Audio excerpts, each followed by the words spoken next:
They were in the Target last night. I know that yesterday was the Target was yesterday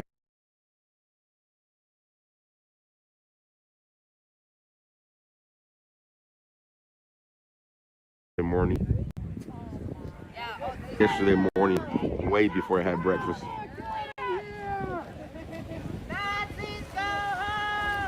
You guys gotta be careful. The video you guys are watching, because I seen videos of what happened here last Monday. Not yesterday, but the Monday before, of the fireworks being thrown. Those videos were being pushed last night, like if it happened last night. It did not happen last night. It happened about over a week ago.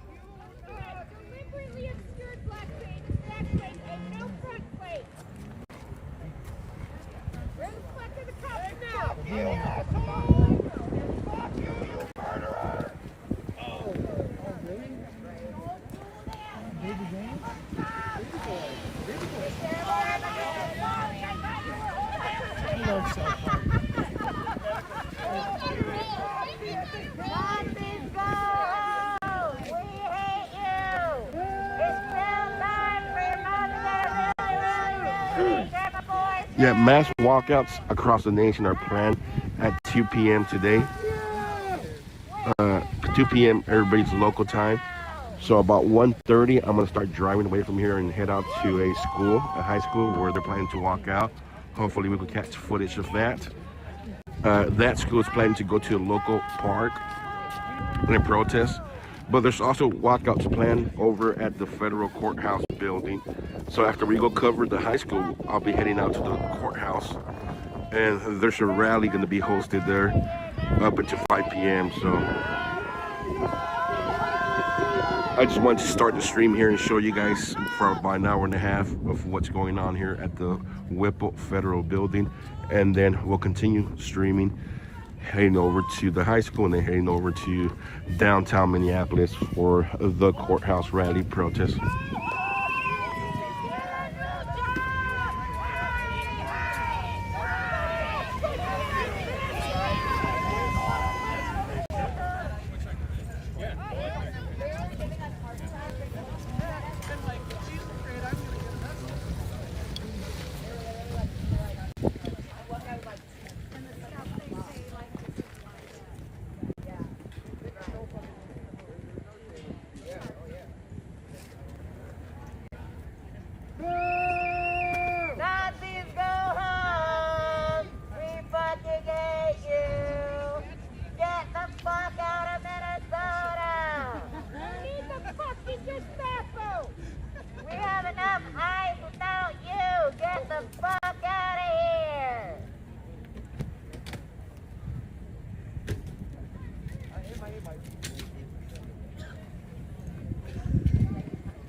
Information from the people here saying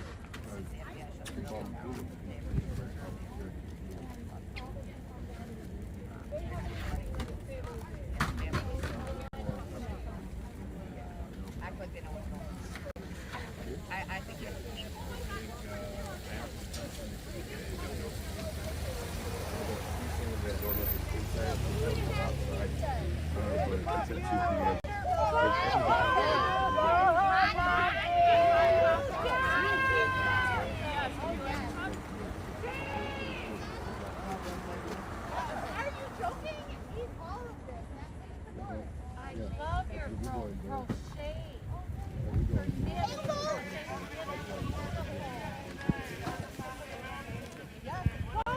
Take your mask off, pussy!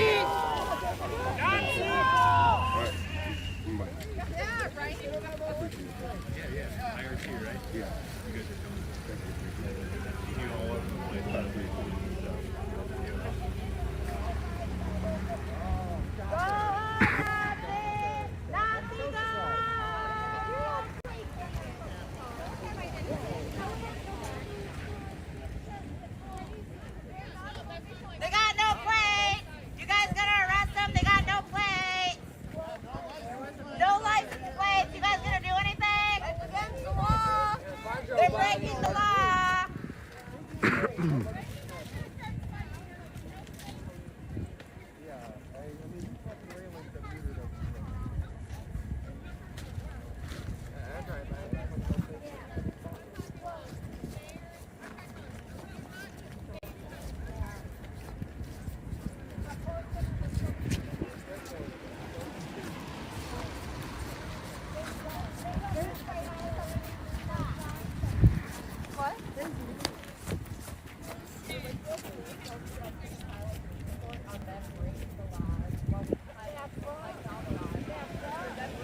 License plate. Illegal tint.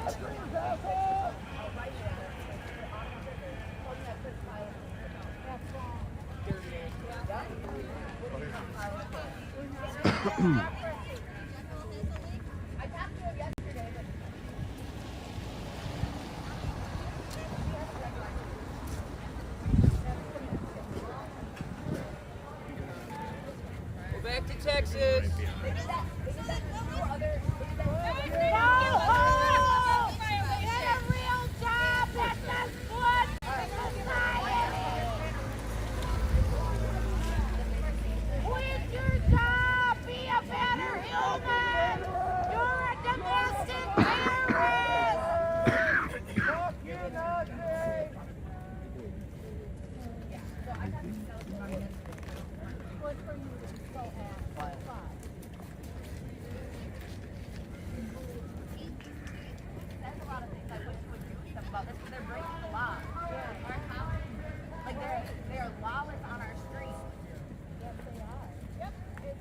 You guys are brave.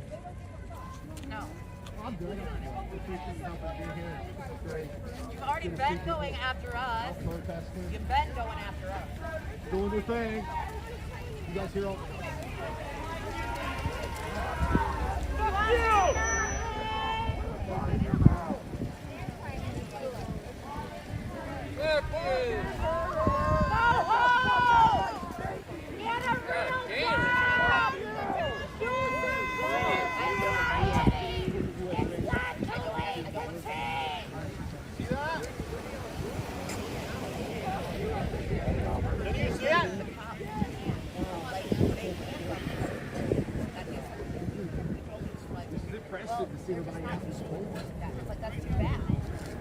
You got Lori and small crowd out today.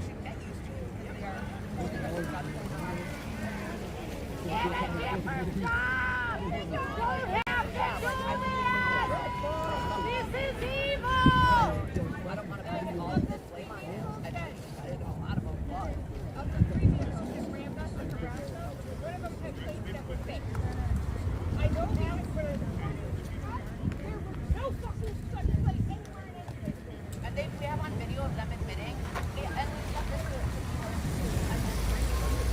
Well, that's why we don't hear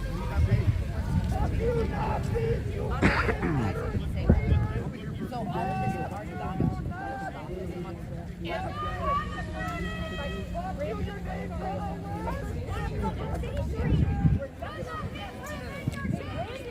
Yeah, that has something, a website called Freedom America.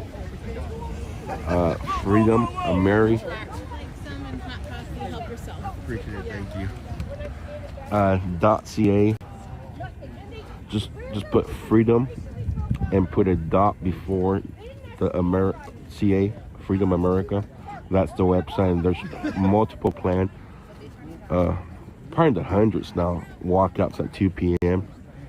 I'm gonna be going to one here where a high school is planning to walk out at 2 p.m. and then there'll be different people walking out up in the downtown Minneapolis area, and they're all gonna head over to the federal courthouse in downtown. So After I go cover the high school, I'm gonna go cover the courthouse. So we have about a 5 hour stream today, 4.5, 5 hour stream.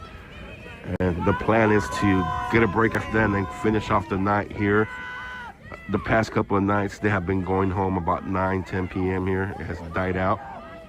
Like I stated earlier, ever since they put up the barricade fencing, it has really helped keep everybody off the streets in the middle. So no need for the federal agents to come out and push everybody back.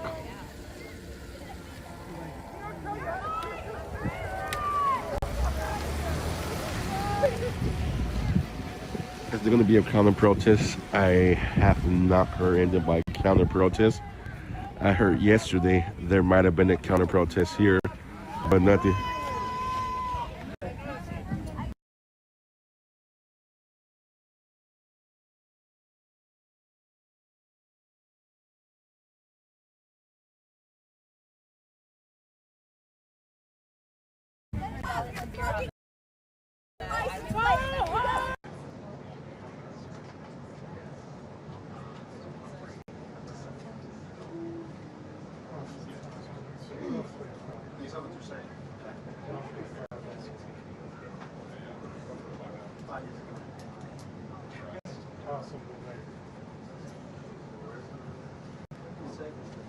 Off the record.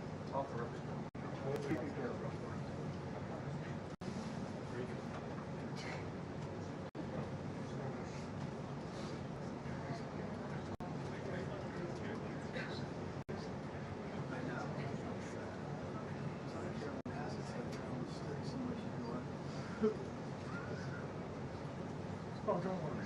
Trust the cool cameras out there.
Elevation.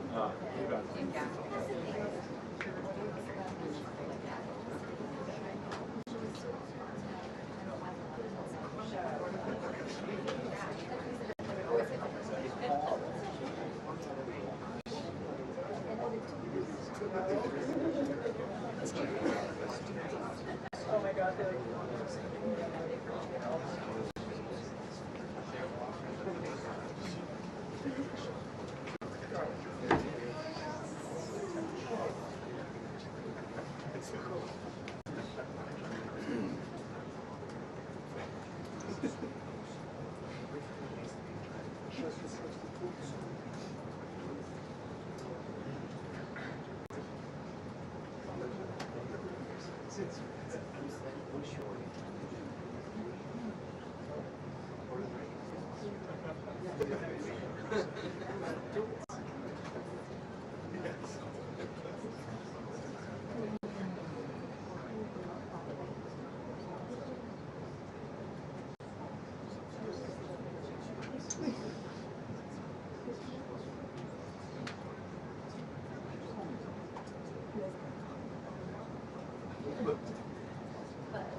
We're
trying.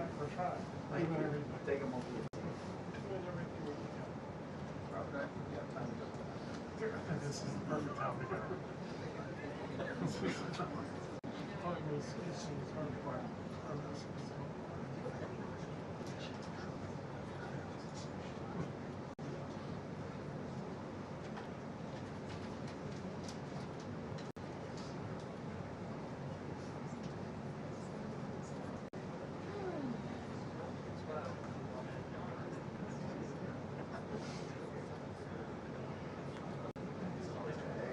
Party's out.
Just go that way.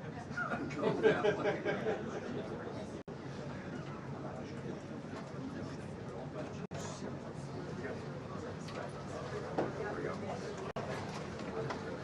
You know, So don't do that on the morning.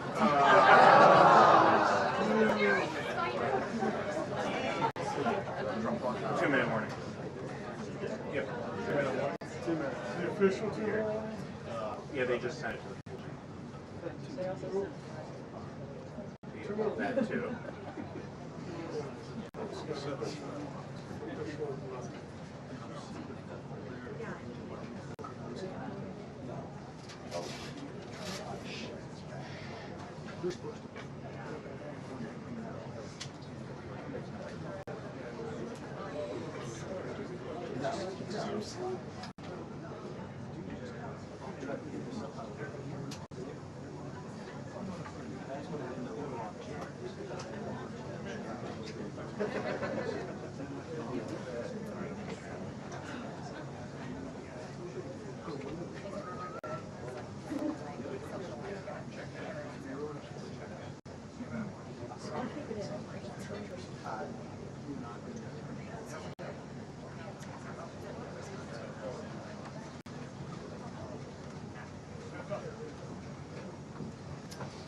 Wow, that's a big crowd. It's a lot of people. I think it's like a record. So these are accomplishments. We have a lot of accomplishments. And as you know, this is the anniversary, first anniversary, January 20th. And it's been an amazing period of time. We have a book that I'm not going to read to you, but these are the accomplishments of what we've produced. All page after page after page, individual things. I could stand here and read it for a week and we wouldn't be finished. But we've done more than any other administration has done by far in terms of military, in terms of ending wars, in terms of completing wars. Nobody's really seen very much like it. I think it's appropriate that because Minnesota is so much in the fray, and I say to my people all the time, and they're so busy doing other things, they don't say it like they should. They're apprehending murderers and drug dealers and a lot of bad people. And these are just some of the more recent ones that we have. And I can show you some of the people. Vicious, many of the murderers. These are all out of Minnesota, just Minnesota. I say, why don't you talk about that more? Because people don't know. Do you want to live with these people? International murder. These are people that are living, they're apprehended and either put in jails in their country from where they came, and the countries respect us, and so they actually put them there. In the old days, they didn't respect our country. Biden wouldn't do this because he let them all in. You know, if you didn't have open border policies of Biden, none of this, all of the things that all of the time that we spend talking about Minnesota and everything else, most of them are coming from out of the country.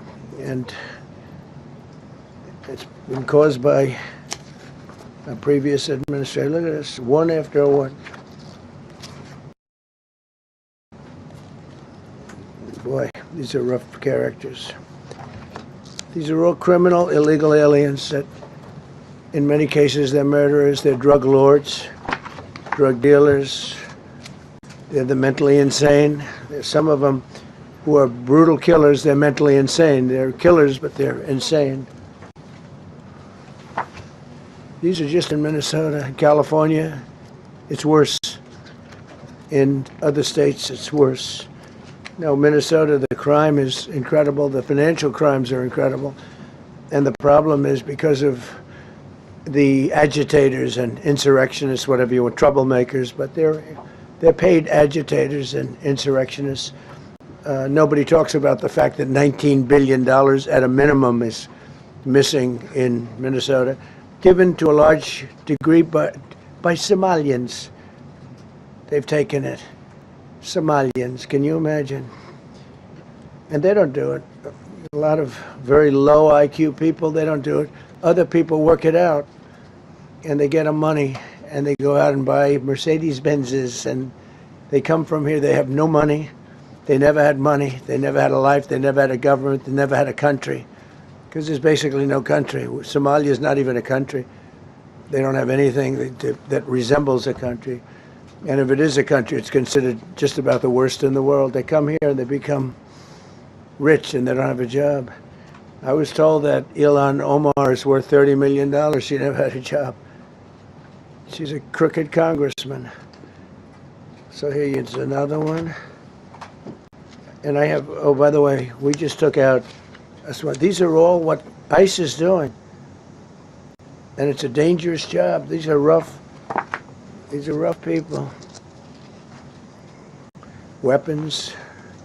This one here is very bad.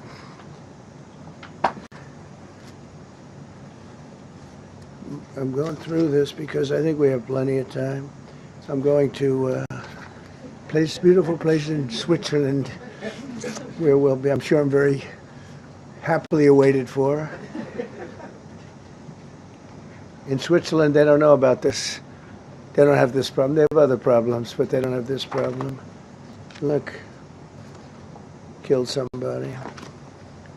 And these are rough people. These are not, this was all allowed into our country through open borders. These dumbest policies, you know, men and women's sports is dumb.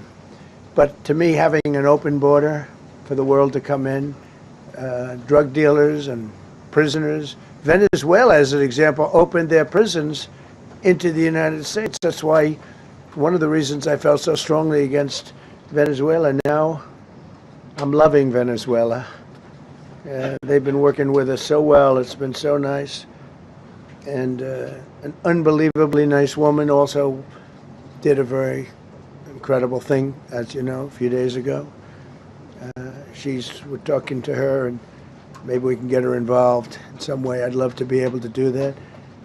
Maria, maybe we can do that. But we're dealing with the people and the president and all of the people in Venezuela, and we've been doing great. The oil companies are getting ready to make massive investments there. They have more oil than even Saudi Arabia.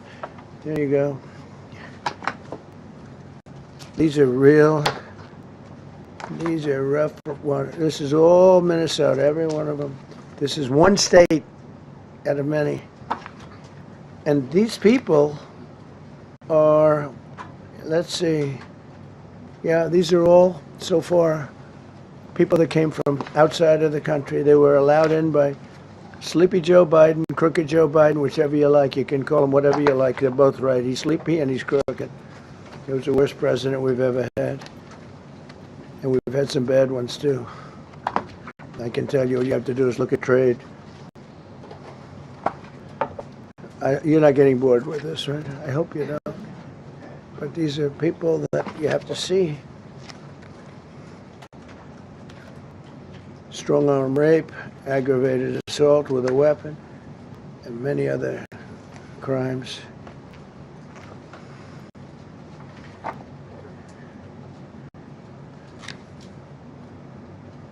Gang member, known as one of the toughest people around.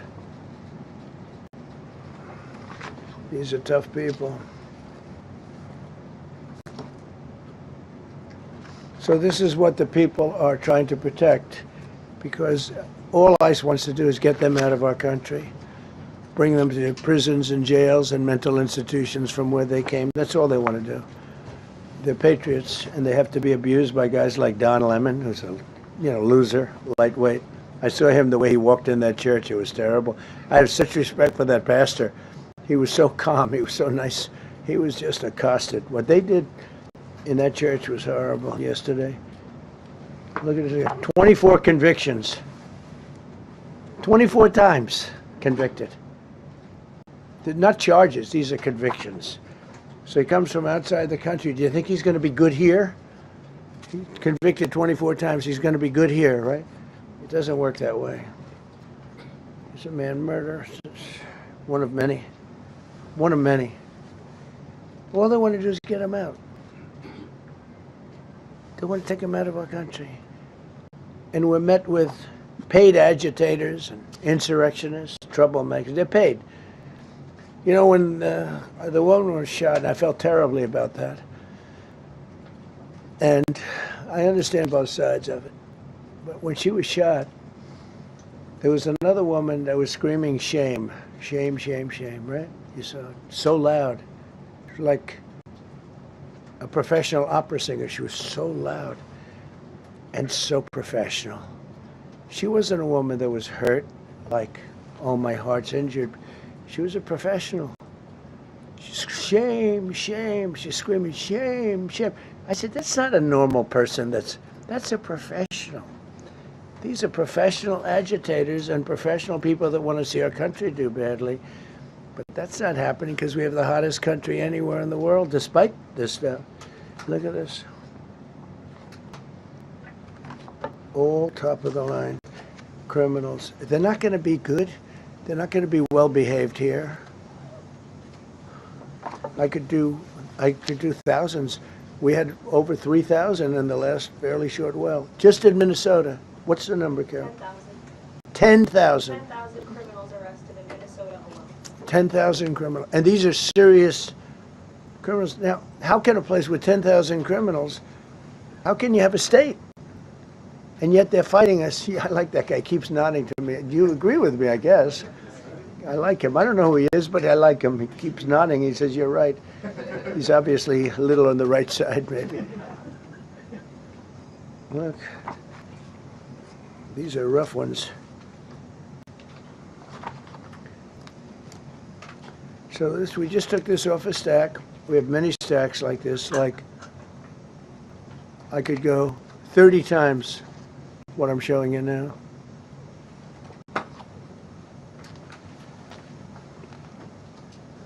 Relations with Hezbollah, that's nice. Why do we allow them in our country? I'm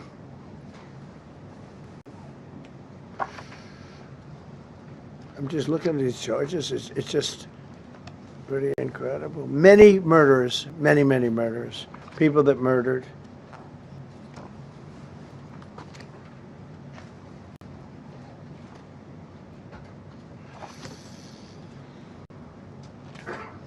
So what ICE does, and Border Patrol is incredible too. I mean, Paul Perez and that group is incredible.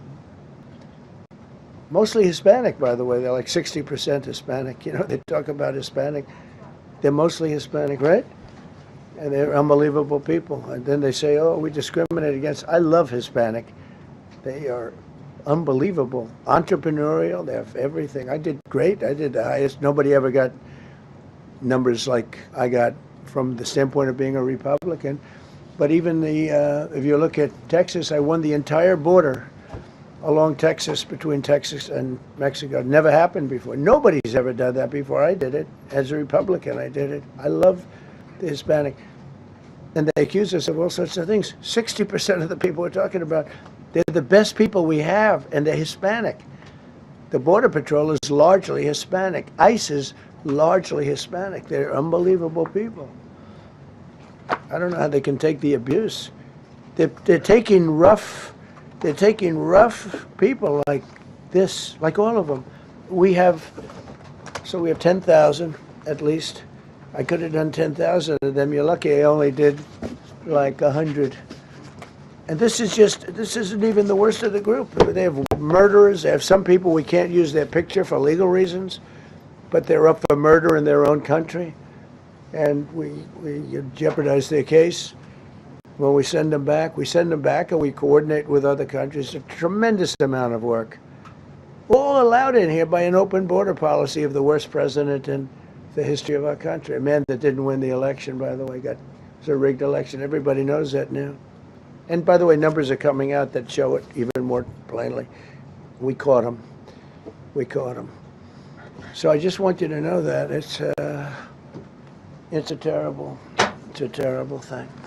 Here's the book on accomplishments. And this is something, ooh, I'm glad my finger wasn't in that sucker. That could have done some damage, but you know what? I wouldn't have shown the pain. I would have gone back. What, did you hear that? That was nasty. But I would not have shown the pain. I would have acted like nothing happened as my finger fell off. That was a nasty, I think somebody did that. I think it was him. It was my man. How were you? You didn't do it. I know you did. I know you didn't. So, but here's the book. These are all things we have. I'm going to read a few of the samples, but look at this. These are all, each line is something that we did. Nobody did that before. And it's big stuff, too. Look, we have the hottest country in the world. So, I will read you a few. We ended Biden's stagflation. We were in stagflation. That's a disaster. That's far worse than inflation. As you know, he had the biggest inflation in the history of our country. They say 48 years. Pick your choice. But they had the biggest inflation in the history of our country. We have it right down to a normal number now. We're going to get it even a little bit lower. Created super high. What we've done with growth is incredible. We created super high economic growth, and America is booming. It's booming. There are thousands of businesses right now that are being built. Many of the biggest factories in the world are being built right in our country. They're not going to other countries. They're leaving other countries. Fourth quarter GDP is on track to pass perhaps much more than 5% growth, and that's despite the fact that we had a Democrat shutdown. They shut down our country, and we had 5%. Nobody in this room has ever heard about 5%. I think it could be 20% if we do it right. If we don't, every time we have good numbers, they raise interest rates. You shouldn't do it. In the old days, if you had good numbers, they'd lower interest rates, or they wouldn't do anything. Here they try and kill it. They always try and kill success. Over the last 20, 25 years, that's the way. In the old days, if you had good numbers, the market would go through the roof. Today, if you have good numbers, the market goes down. But by the way, we've had the best stock market in history, the best 401ks in history, and we inherited a mess. The numbers that we inherited were way up, and now we brought them, almost all of them, way down. We brought them way down. I mean, I'm not getting, maybe I have the bad public relations people, but we're not getting it across. We inherited high numbers, and we brought them way down. And look at gasoline. They have places in the country now, $1.99 a gallon. $1.99, $2.30, $2.50. I guess the average now they're saying is $2.31. I mean, he was at $4.50 and $5 for periods of time. And he went back to the Trump formula, but he didn't do it properly, and he really went back to parts of it because you would have had $8 gasoline if they didn't. But he didn't do it properly. He had people that didn't know what they were doing. Core inflation for the last 3 months is 1.6%. 1.6. Their core inflation was so high that nobody could even calculate it. Under Biden, real incomes declined $3,000. Think of that, $3,000. That's a year. In 12 months, Trump real incomes went up by $2,000 and $3,000 and even in some cases $5,000. It's a tremendous difference. Stock market has set 52 all-time record highs during the course of the 11 months, because this was done on 11 months. Now we're actually officially 12 months as of today. 52 all-time record highs. That means 401ks did great. I have people see me all the time, policemen that guard us really well, and got to know them a little bit. And they said, "Sir, you're making me look so good. My 401k is through the roof. My wife thinks I'm the greatest genius, that I'm a financial genius, like Warren Buffett." He told me that. He said, I think they have better returns than Warren Buffett right now. But he said, "Oh, my wife has been criticizing me for not being smart financially. Now all of a sudden she loves me more." But we added $9 trillion in value to retirement accounts, saving many people. I mean, they were going out of business. Think of it. We added $9 trillion of value to retirement accounts, savings accounts, and 401ks. That's during the course of 12 months. And I think it's probably 11 months because I don't think they have it for the 12. They have it for the 11. Added $9 trillion of value. Lifted more than 1.2 million Americans off food stamps in 1 year. They would have had another 1.2 million. We would have had, welfare would have gone up. And instead of investing $18 trillion in our country. Now it's probably more than that. But 18 trillion and having thousands of plants being built all over the country, you would have had thousands of plants closing all over the country. And you would have had disinvestment, and you would have had welfare going way up. You know, if you look at SNAP, take a look at SNAP, what happened with that? It was at $7 billion, and it came out to over $51 billion. Nobody has ever seen anything like it. The past administration had no clue, or they were really bad, but they basically had no clue. But they did have a concept. I mean, they're still trying to sell the idea of men playing in women's sports. You saw that in the Supreme Court. I mean, some of those justices were fighting for them, too. They were fighting for them. But you saw that just the other day in the Supreme Court. Men playing in women's sports doesn't work. Secured a record-breaking $18 trillion in commitments for new investments. Apple, NVIDIA, SoftBank, Oracle, TSMC, Johnson & Johnson, Eli Lilly and Company, Micron, AstraZeneca, General Motors, Hyundai, Ford, Honda, GE Aerospace, many, many others. I left a Ford plant a week ago in Michigan that they were going to close 2 years ago, and now they just announced that they're going 24 hours around the clock making cars. Terrorists did it. I don't know what the Supreme Court's going to do. I think to me it reads so plainly. Couldn't be plainer. You're allowed to do a license. Tariff is probably less severe than what a license could be. But think of it. You're allowed to do a license, and then they have a clause at the end, something to the effect, or what is necessary, something to that effect. And what is necessary was tariffs. I don't know where there's a case even there, but we've taken in hundreds of billions of dollars, and if we lose that case, it's possible we're going to have to do the best we can in paying it back. I don't know how that's going to be done very easily without hurting a lot of people. But we're waiting for that case anxiously, and we have tremendous national security because of tariffs and tremendous income. You know, we have, and by the way, no inflation. So everyone said, oh, tariffs will cause inflation. We have no inflation. We have very little inflation. Biden had inflation, and he didn't do tariffs. We had a huge problem. We have a 62% reduction in our trade deficit. So if you had a 1% reduction, a normal president would have a 1%, 2% reduction. Everybody would be high-fiving. Had a 62% reduction. Next year we won't have a trade deficit. We secured most favored nations agreements to slash drug prices by as much. And to me, I think this might be the biggest thing of all.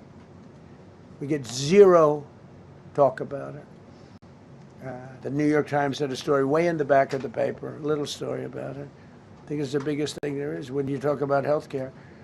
Drug prices will go down more than ever before for any country because we were priced at such a level that we were subsidizing the entire world, big place of the world.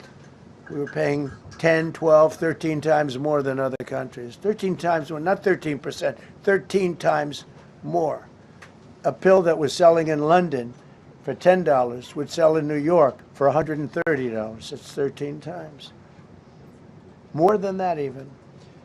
But we secured most favored nations agreements to slash drug prices by as much as 300, 400, 500, and even 600%, including with Pfizer, AstraZeneca, Eli Lilly, Novo Nordisk, Gilead Sciences, EMD, Serenio, and many others.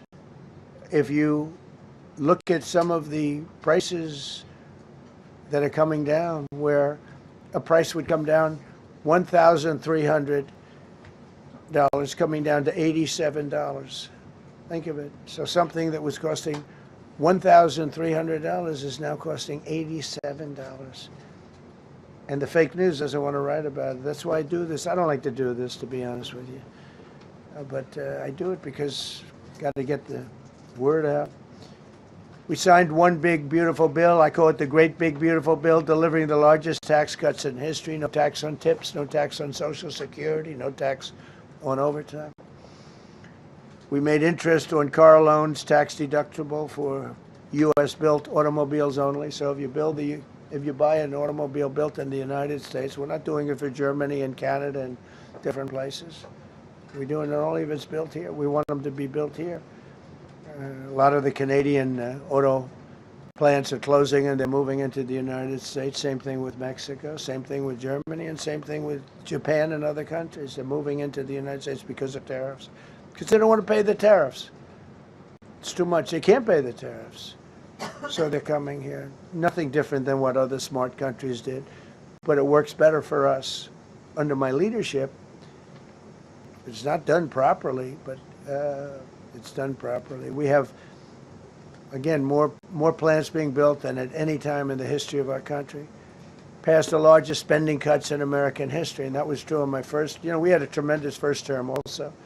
We rebuilt our military. We had one of the best. We had the best economy in the history of our country, but we're blowing it away now. When this stuff starts opening up, you're not going to see anything like it probably ever again. We slashed the federal budget deficit by 27% in a single year. Think of that, 27. You could do it 2%, 1%, 0.5%, 27%. And that's with all of the things we have to do, all of the people we have to put on the payroll to get rid of people that are murderers. Again, when you see people in Minnesota that are murderers, these people are fighting to keep them there. And I say to Christie and to Tom Homan, the great people, they're working so hard. Look at the border. The border is now secure. First time, Biden said you couldn't do it. You need legislation. I had no legislation. I said close the border. Within 1 month, we had almost nobody coming in. Now for the last 8 months, nobody came into our country illegally. And I find that hard to believe because you'd think somebody, because it used to be millions of people just poured into our country. And the people that do that are Democrat sort of aligned. So, I mean, they're not doing me any favors. We had nobody come in. We have a very strong border. We have very few people coming up. They're not going to make the trek because they know they probably won't be coming in. So it's not as hard as you think. But I didn't have to go back. Remember, they said, we need legislation to close the border. They had millions of people coming in a month.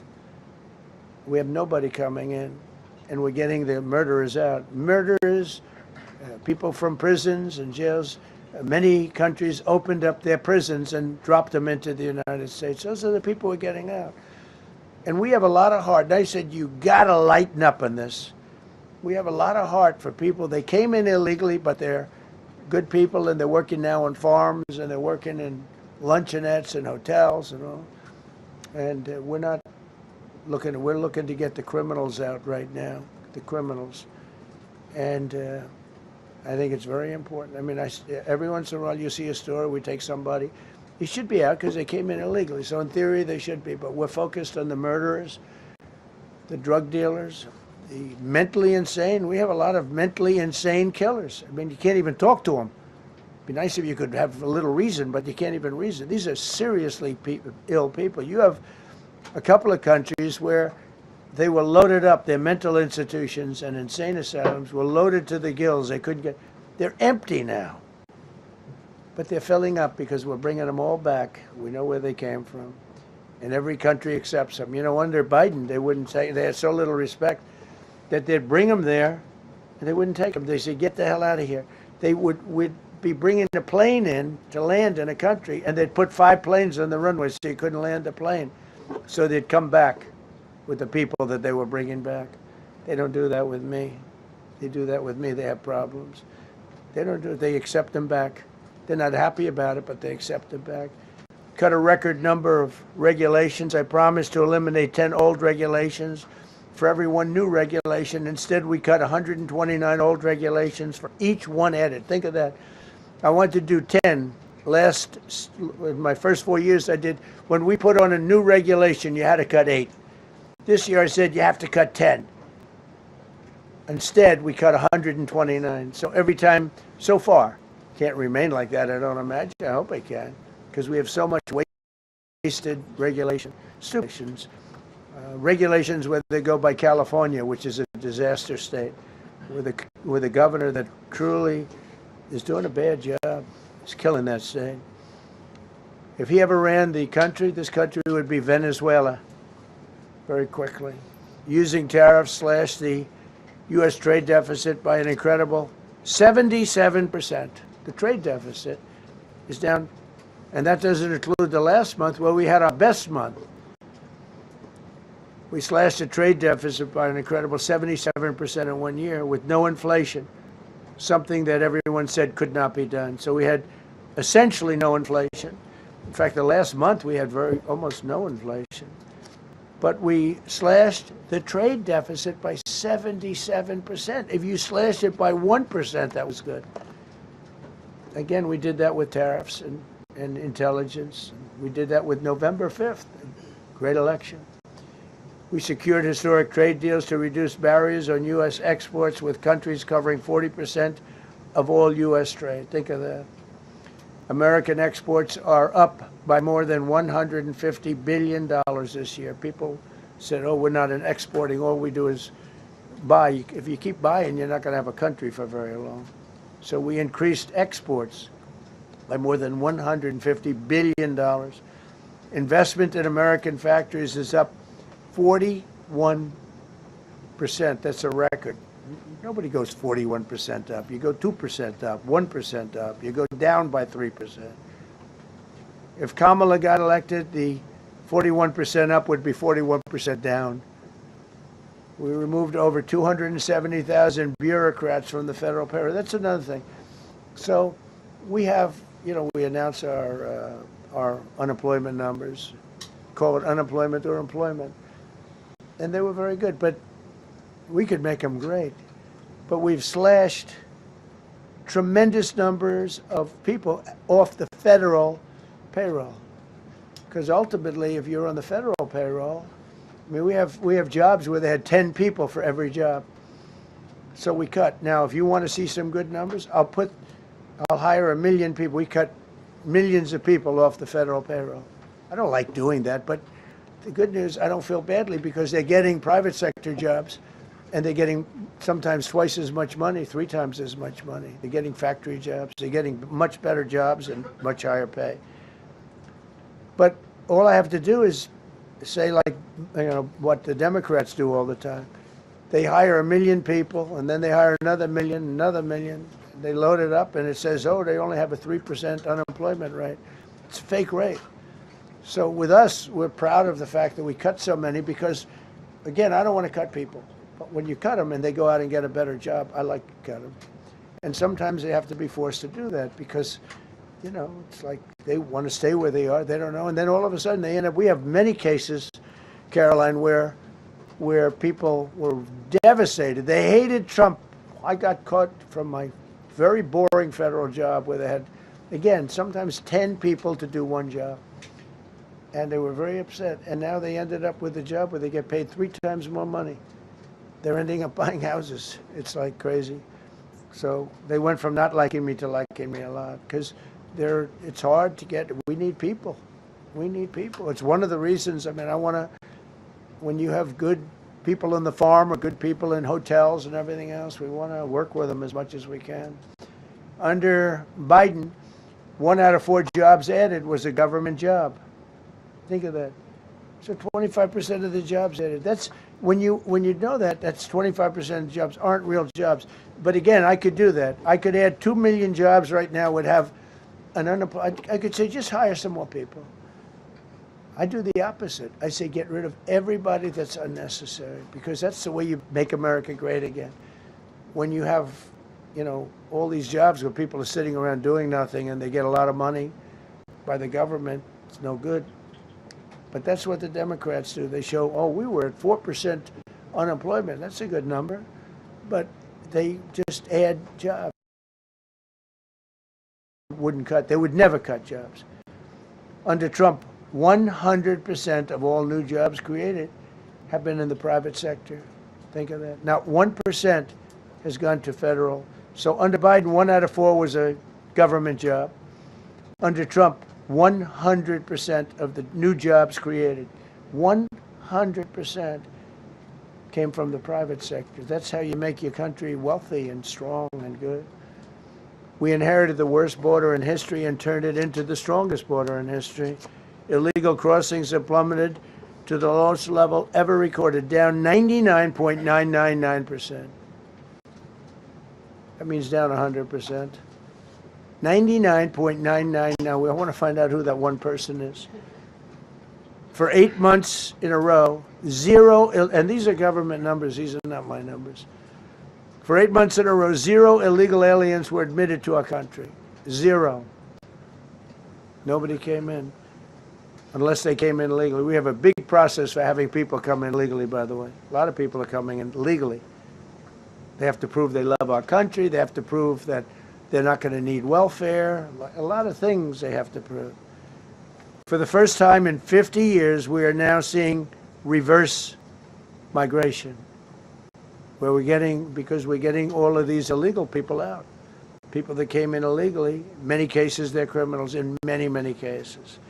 You remember when they used to say that the people that come into our country as immigrants are very nice people, they're wonderful people, they don't commit crime. No, they make our criminals look like babies. They make our Hells Angels look like the sweetest people on earth. The Hells Angels are now considered a nice, high-quality person. I like the Hells Angels. They voted for me. They protected me, actually, believe it or not. But they make our criminals look like babies. These are some of the most vicious people anywhere in the world. They came from the Congo. The prisons, I know the Congo because I ended the war with the Congo and Rwanda. Tough group, very tough group. They came from prisons in the Congo. Some of the toughest, meanest people you'll ever meet.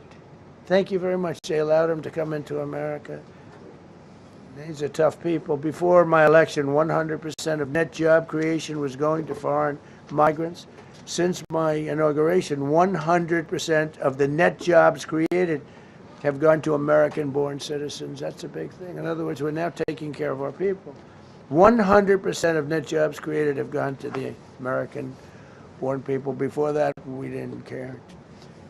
Designated Tren de Aragua, MS-13, and the Mexican drug cartels as foreign terrorist organizations, and we've hit them hard. You've seen what we've done on the water. We're starting to do that on land. The land is much easier, actually.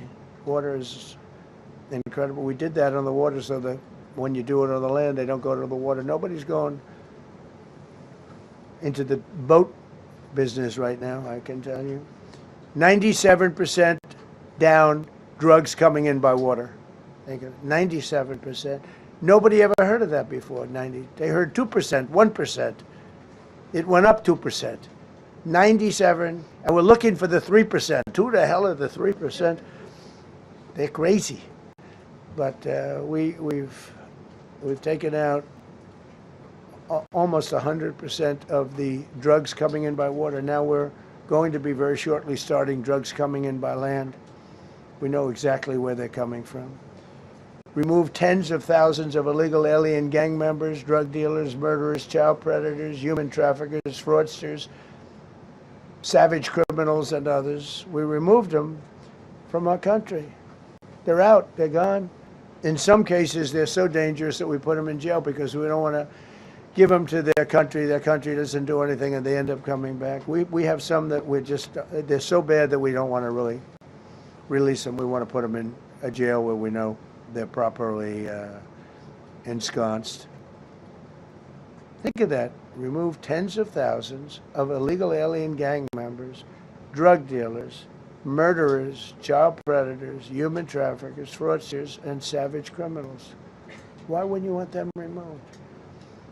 The reason is because these are insurrectionists that are doing this work. And, you know, they're going to make mistakes sometimes. ICE is going to be too rough for somebody, or, you know, they're dealing with rough people. They're going to make a mistake sometimes. It can happen. We feel terribly. I felt horribly when I was told that the young woman who was had the tragedy. It's a tragedy. It's a horrible thing. Everybody would say, ICE would say the same thing. But when I learned her parents and her father in particular was I hope he still is, but I don't know, was a tremendous Trump fan. He was all for Trump, loved Trump. And, it's terrible. I was told that by a lot of people. They said, oh, he loves you. He was, I hope he still feels that way. I don't know. It's a hard situation. But her father was a tremendous, and parents were tremendous Trump fans. It's so sad. It just happens. It's terrible. Halted all refugee admissions to the United States, including from Somalia, which is a terrible, terrible place, another dangerous place. And we also stopped the pirates because they get the same treatment as the drug boats. So when Somalia, the Somalians, you know what they're good at? That's about the only thing they're good at is they're good at pirating ships at sea, big ships. So you have a huge oil tanker with millions of gallons, millions of barrels of oil. And if it gets hit by a big weapon, the whole thing blows up.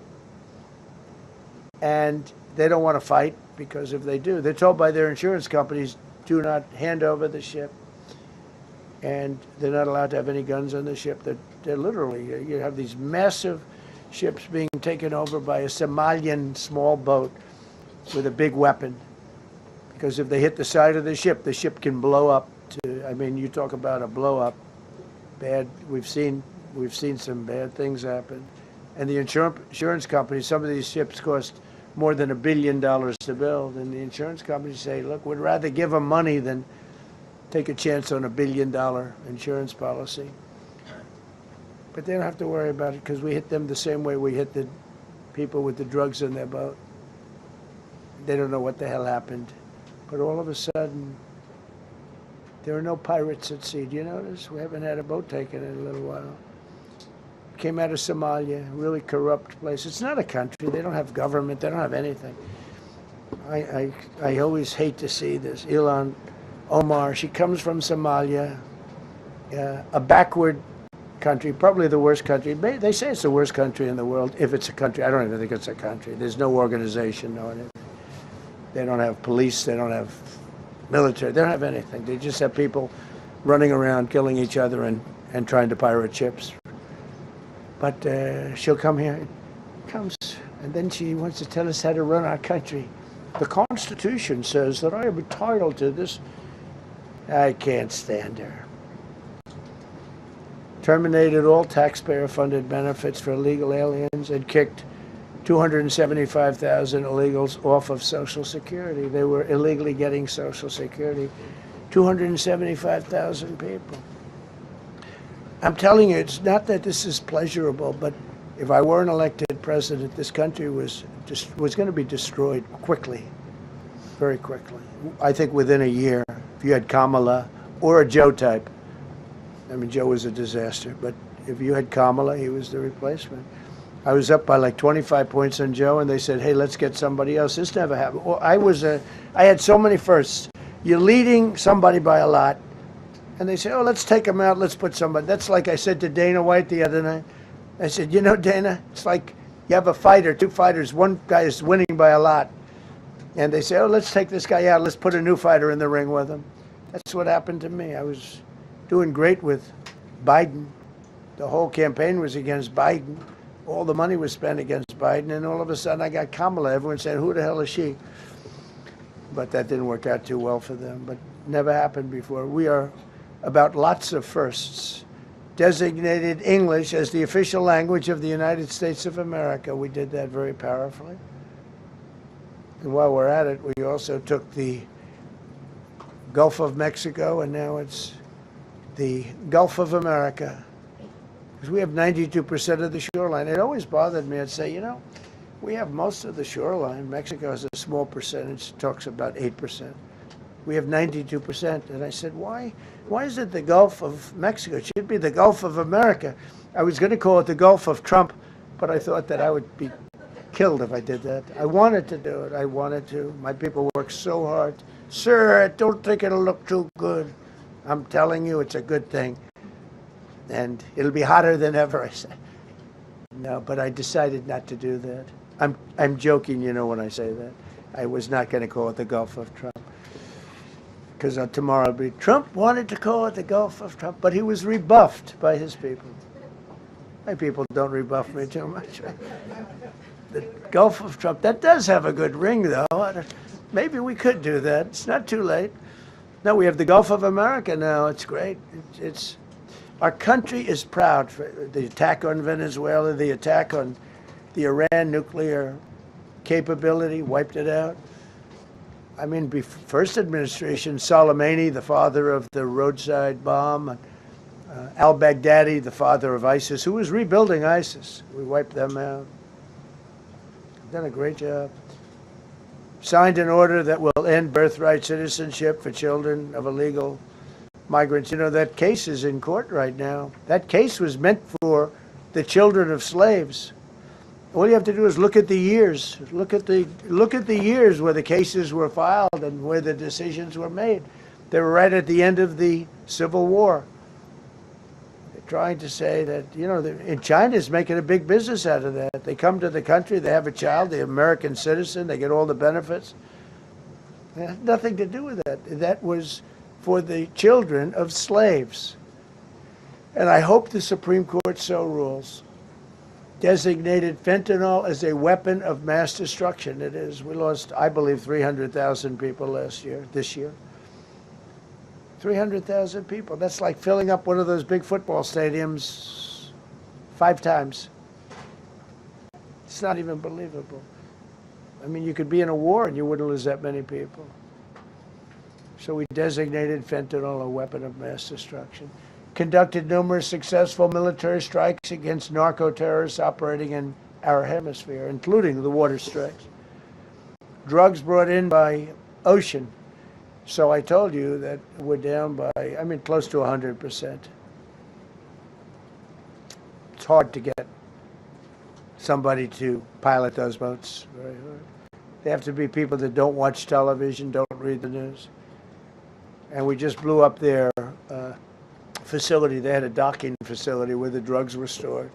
And now we have a great relationship with Venezuela. We're getting along fantastically with the leadership in Venezuela, so we wouldn't have to do that. This was done before the attack.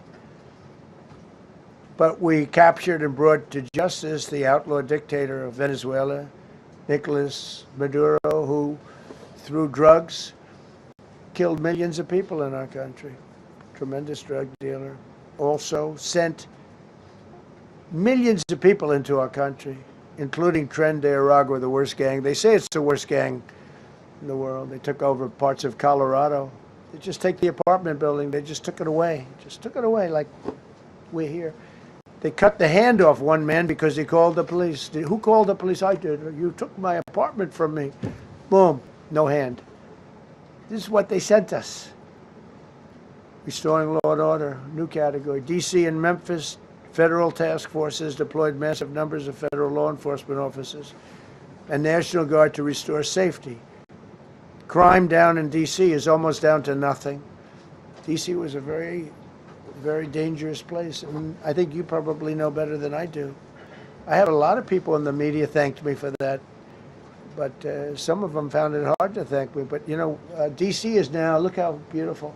D.C. is now, you can walk right from here to a restaurant, right through the center of town. You can be with your child, with your loved one, with your lover. Your lover's not going to be killed anymore, so you can act like a real lover.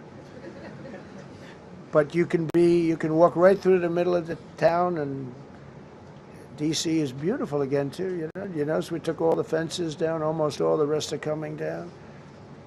We got the graffiti all off. National Guard's been amazing. You know, we didn't tell them to do that. That's not their job description. But they were picking up garbage and everything. They were great. And I don't know, to me a town, it looks better when you have military people. These are big, strong guys, are bad guys. Look at them and they say, we're not going to mess around. But what they don't know is that we took over 2,000 people permanently out of D.C. These were career criminals. But I feel much better seeing those people there. I went in a couple of times and had dinner in D.C. I walked right down the middle of the street. I felt very safe. A year ago, I couldn't have done that. I would have been crazy to have done that. Secret Service wouldn't let me do it. They weren't thrilled anyway, I will tell you. wasn't like they were thrilled, but we did it, and it was great. But D.C. is a great thing. We have virtually no crime in D.C. anymore. And before we did this move, it was we could do the same thing with Chicago. You know, we brought Chicago down 25%, even though we just had a minimal crew there. We brought Wisconsin down. We brought Minnesota down, way down, even though everything's a fight, you know, because they want to keep those people that are lying on the floor. They want to keep those people in Minnesota, but they really don't. I don't think the real people of Minnesota, it's a very corrupt place, and the elections are totally corrupt. I feel I won it all 3 times. Nobody's won that state since Richard Nixon. It's a rigged state. And the Somalians vote as one group, even if they're not citizens, and they vote as one group, and you know, you get 600,000 votes against you. They all ought to get the hell out of here. They're bad for our country. Nationwide achieved the largest reduction in violent crime on record. So this just came out. Nationwide, over the last 11 months, achieved the largest reduction in violent crime on record, including the largest one-year drop in murders ever recorded. Almost 2,000 lives were saved. That's despite the fact that we took in criminals under the leadership of the Democrats and Joe Biden. More motor vehicle theft is down by 100,000 vehicles nationwide. That's another.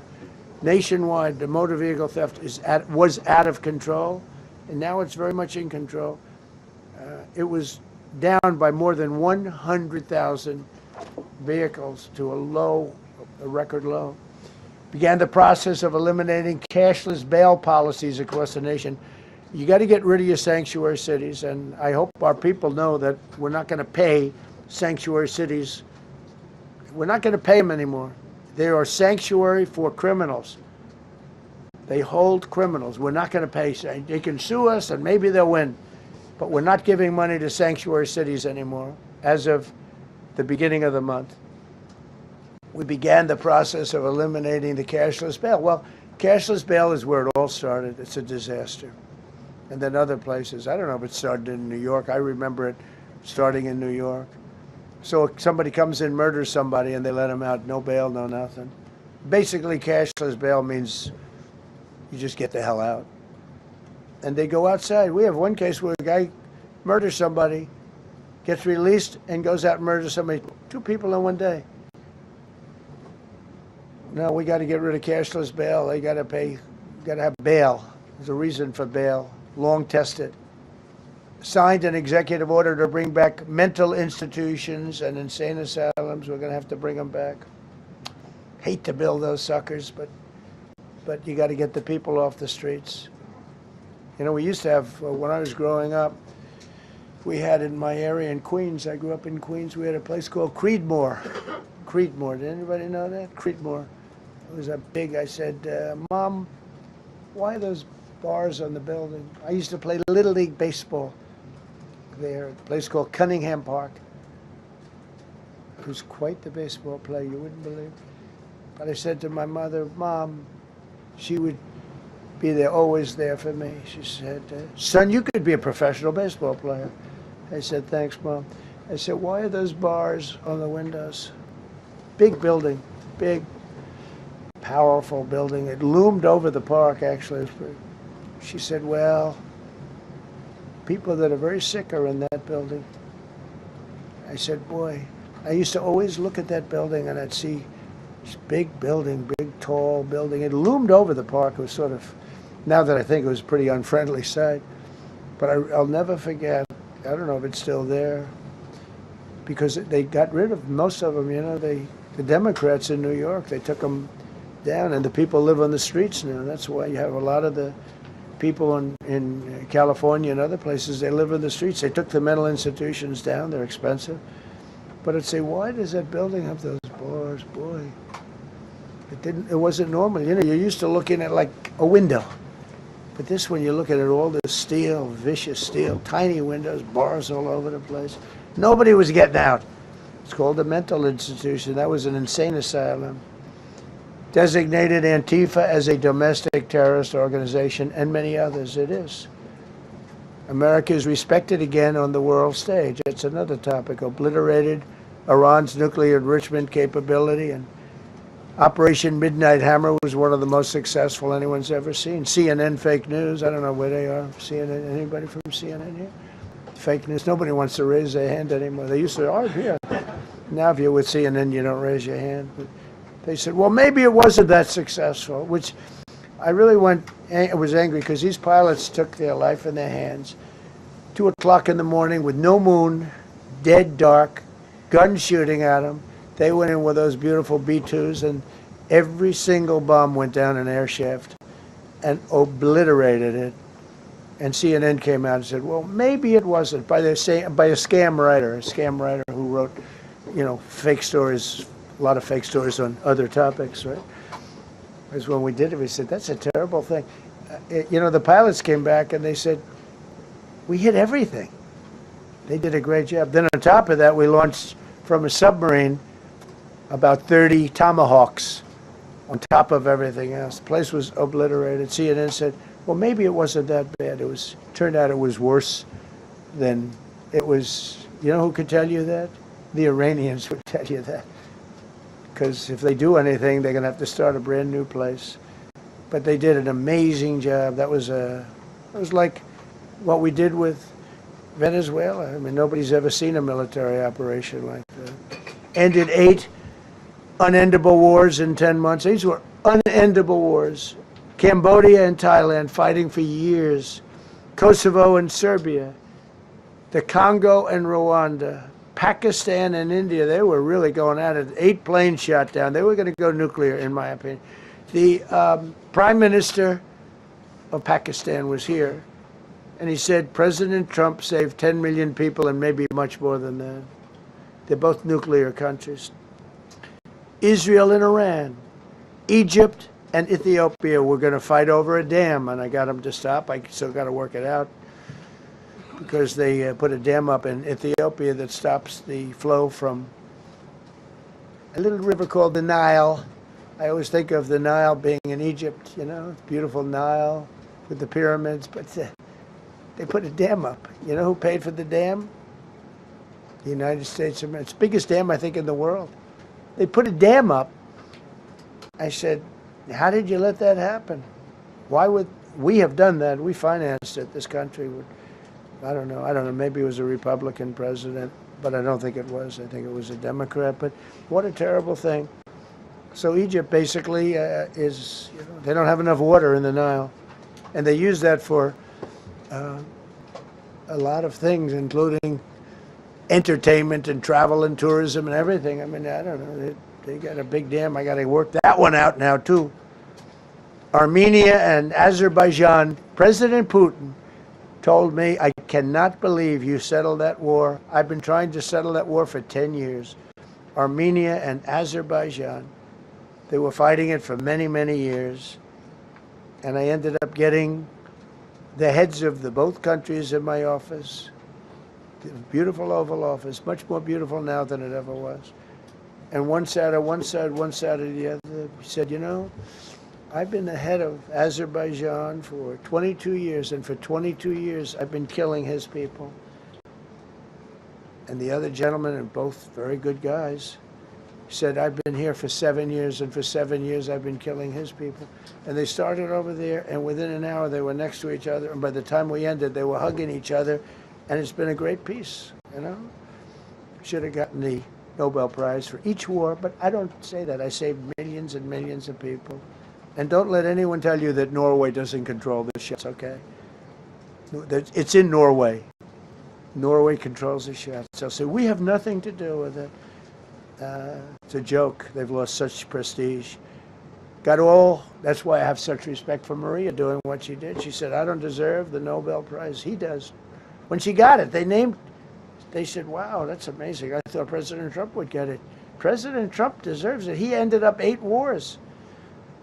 How nice, right? She's a good woman. Got all 20 living hostages returned to their families, and the remains, they all came out. We got the 20 living hostages. We got The 28 hostages, they have one left that we think we know where it is. Amazing. Looked like we weren't going to get anywhere near that. Now they've gotten almost. And more importantly, we got many more, hundreds. We got them all. If we didn't do it, you wouldn't have had, most of those people would have been dead. I don't know if that's covered properly, but you know, the 20 is great. They were the last ones. I always said the last 20 are going to be hard, but we got them. We got the last 20, and we got close to 28 of the bodies of the dead. And to those parents, that was just as important as getting their son back alive. They were almost even more intent on getting, they knew their son was dead. They wanted to get the body. I got him back. We just created the Board of Peace, which I think is going to be amazing. I wish the United Nations could do more. I wish we didn't need a Board of Peace, but the United Nations, and you know, with all the wars I settled, the United Nations never helped me on one war. I mean, I guess I'm not blaming them. I didn't call them to help, but I got, you know, the presidents and prime ministers together. We knocked heads. We got along, and they liked me. I liked them. Every single one of them nominated me for a Nobel Prize. Every one of the wars, among many other people, nominated me for a Nobel Prize. But Putin told me, I cannot believe you got this war settled. I've worked on it for 10 years because it's his territory. Rescued 83 American hostages and citizens detained from abroad without paying a lot of money. Paid no money. Apprehended terrorists responsible for the Abbey Gate bombing that claimed the lives of 13 U.S. service members in Afghanistan, the lowest point in the history of our country. That was a Biden disaster. I was getting out, but I was getting out with dignity and strength. We were the boss. Oh, we were the boss. They wouldn't do a thing against us. And this very stupid person got in, and what a shame. They should have left from Bagram, which is the big military base, which has hundreds of acres around it. Should have left from Bagram.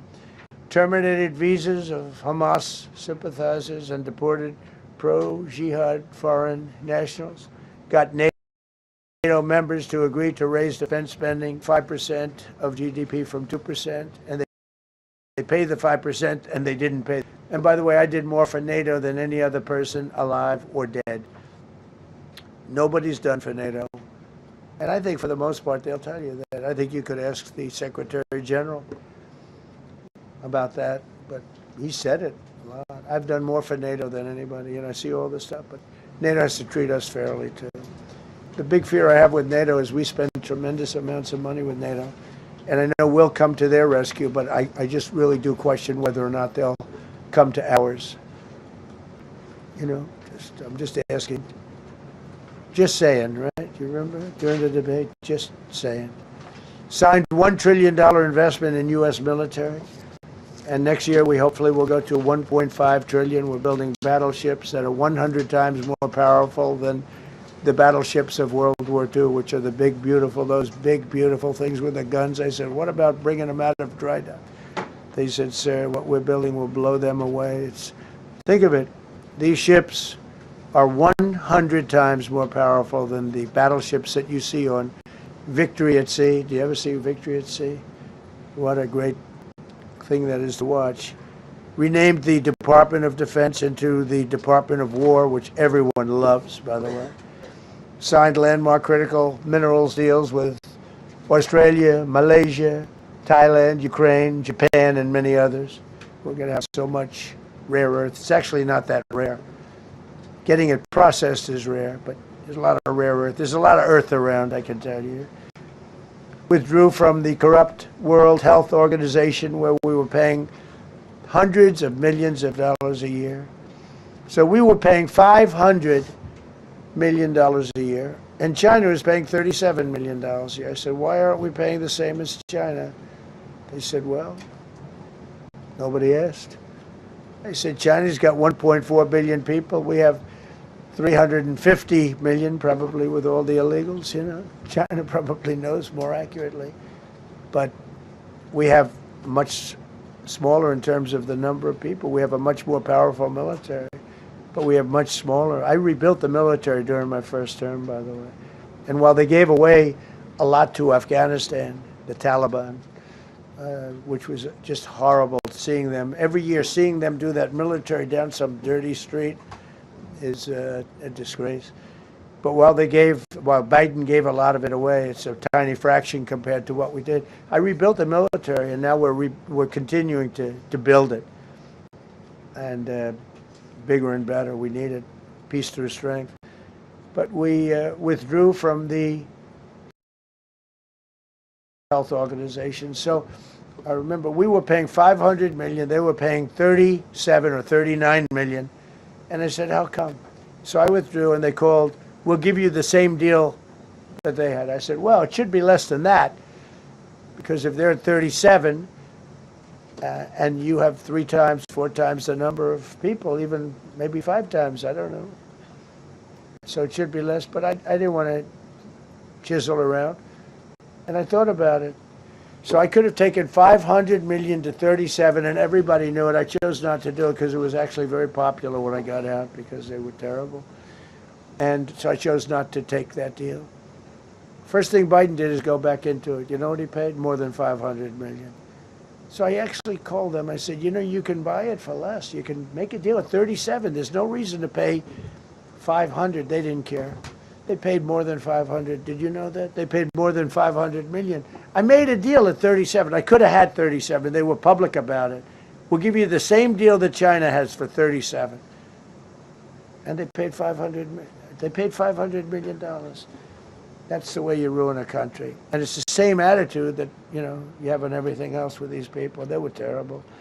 The anti-American UN Human Rights Council we ended. The UN Relief and Works Agency we ended. And the fake Paris Climate Accord, which was a ripoff of America, where we had to pay $1 trillion and they were paying nothing.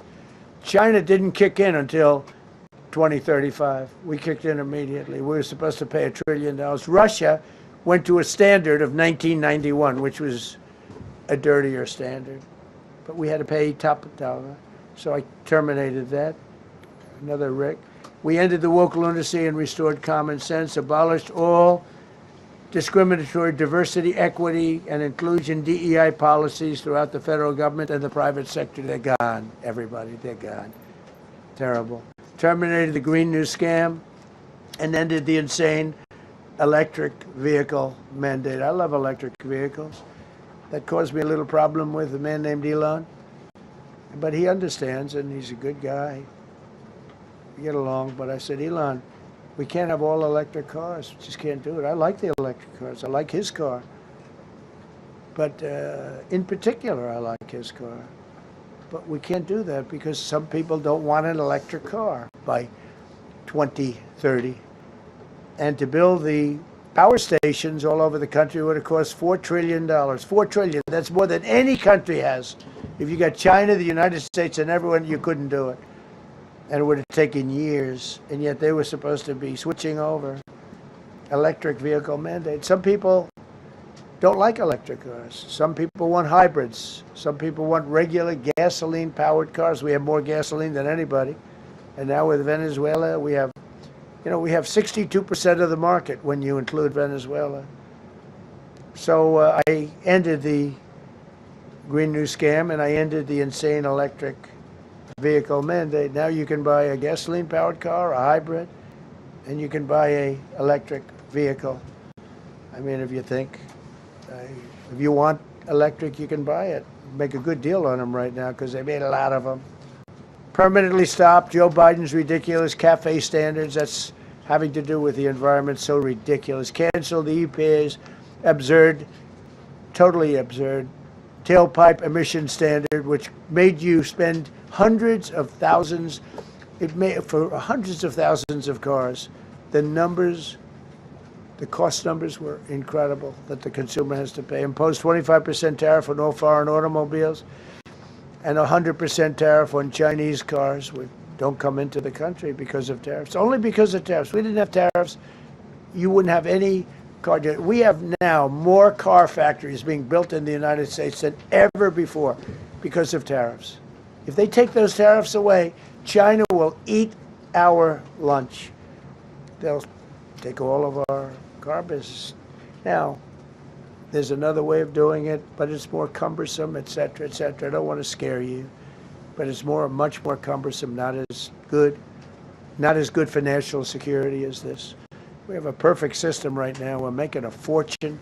We've never been stronger, and I hope the Supreme Court does the right thing for our country, because if they don't, it's such a problem. It's just it would be so sad. We're doing so well because of tariffs. And the people that are heading up the lawsuit, like there's a guy named Leonard Leo, who's bad guy, and people that are very China-oriented and foreign car-oriented and foreign business-oriented, but in particular China, they're suing to get rid of tariffs because they don't want tariffs, like Coke. Coke has businesses outside of the United States. If you have them outside, you don't want tariffs. But because of tariffs, they treat us well. Without tariffs, they would treat us very badly. As you saw for many years, they respect us more now than they ever have respected us, by a lot. And revoked the California emissions waiver to stop San Francisco communists from regulating the automobile industry and destroying automobiles and the industry in the nation. I was with Bill Ford of Ford Motors. I was with all the people at General Motors the other day, and they are making more money and building more cars than they are doing so good. All because of tariffs and what I've done. And they're building their plants all in the United States. Reopened Anwar for drilling. That's a big deal. Launched a massive Alaskan pipeline project to export natural gas to Asia. We made a deal with South Korea and with Japan that gives us money, the likes of which nobody's ever seen before. Signed executive orders to end Biden's war on coal and I say clean, beautiful coal. I never say the word coal. It has to be preceded by the words clean, beautiful coal. And put minors back to work. The minors love Trump. I think I got 100% of their vote. We banned transgenders from the military. We don't want transgender in the military. Ordered reinstatement of patriots expelled from our military with full back pay. So we had some people that were terminated and they're coming back into our military. Fired the woke boards of visitors at our military service academies. The boards of visitors were run by radical left, maybe communists, maybe not, but they were still heavily radical left and they were bad for us. Signed an executive order to remove anti-American propaganda from federal museums and national parks. Required the federal employees to return to work in person or be fired. We don't want them sitting in their home on their bed working. We want them in an office that we're paying for in Washington, D.C. or wherever it may be. And we've largely taken care of that mess. That was crazy. I guarantee you they're out on the ball fields. I guarantee you they're out playing golf. And you can't run a country or a company that way. I think it's happening even so with countries and companies. But we had so many of our federal workers that wouldn't come into work. Signed an order banning all government censorship and restoring free speech. Made it the official policy of the United States government that there are only two genders. This was not a tough one. Two genders. Can anybody guess what they are? Male and female. I think the Democrats know that too, but they refuse to admit it. Ban the use of puberty blockers, hormone injections, and other chemical and surgical mutilation of children. Can you imagine saying this 15 years ago? That we banned the use of puberty blockers, hormone injections, and other chemical and surgical mutilation of our children. You know, when I say it, I say, do I have to say that? I actually asked my people today, yes, sir, because that's where the country went. Banned men from playing in women's sports. Big Supreme Court case, and I mean, I can't believe it. Some of the justices were fighting hard for men to be able to play in women's sports, a couple of them. I can't imagine it, but I think anybody that rules that way should lose a lot of credibility. But we banned men from playing in women's sports. So all you have to do is look at the records, look at weightlifting records, look at swimming records, look at track and field. It's not fair. It's very demeaning to women. Banned transgender ideology and critical race theory from our schools. secured unprecedented settlements with Brown University, Columbia University, and many other colleges, including the University of Pennsylvania, where I went, the great old Wharton School of Finance. To restore fairness and merit, we're working with Harvard right now. They've been very anti-Semitic. Terrible what they've done. And we'll see what happens. I hear we have a deal, but who the hell knows with them? They have a lawyer that wants to show how hot he is. Ended taxpayer-funded student loan forgiveness for radical left and anti-American activists. Can you believe it? Began the process of abolishing the Federal Department of Education and returning education back to the states. And Linda McMahon is doing a fantastic job. Ended Joe Biden's weaponization of our government and removed his hand-picked radical left Marxist prosecutors from the Department of Justice, like deranged Jack Smith. He's a sick son of a bitch. They gave me the worst of the worst. And here I am. How did that happen? How did that happen?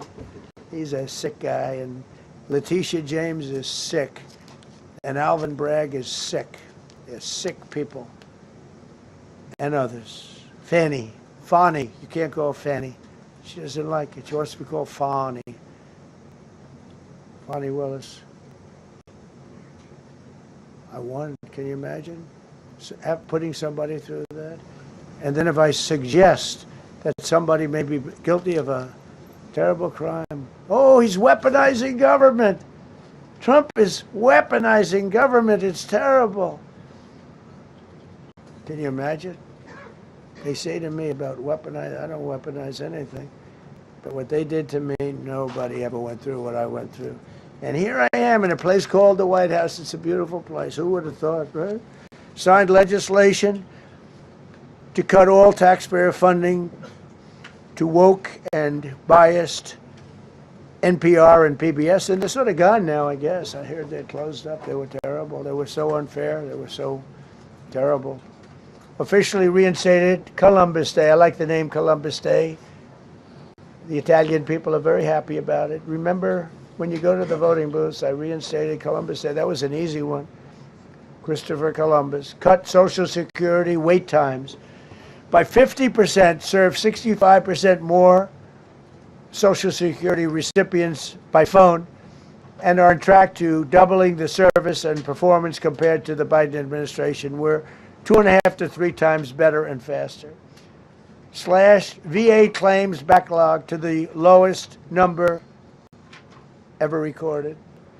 Created Trump accounts starting with $1,000 for every newborn baby.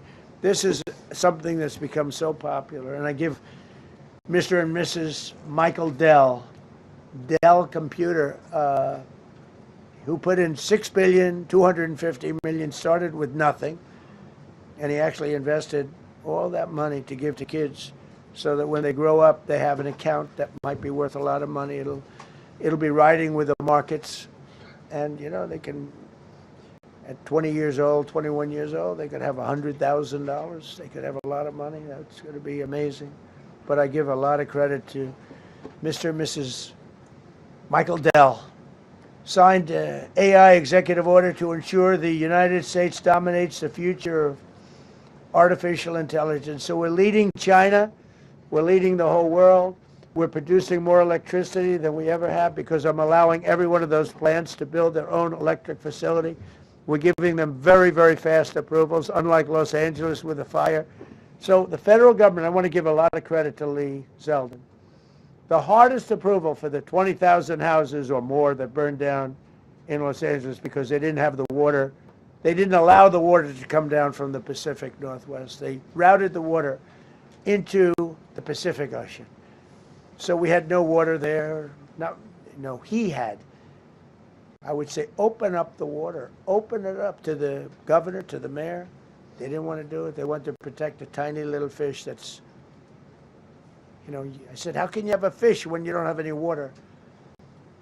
It was just an excuse, I guess. But it's amazing. We took 20,000 houses, and Lee Zeldin, the toughest permit is from the federal government.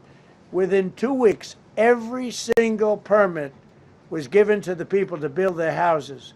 Then you have the incompetent mayor of Los Angeles, he's neutral, who decided to go to Africa during the fire. So you have this incompetent mayor, and I had it out with her the night when I got, right after the fire, I went there.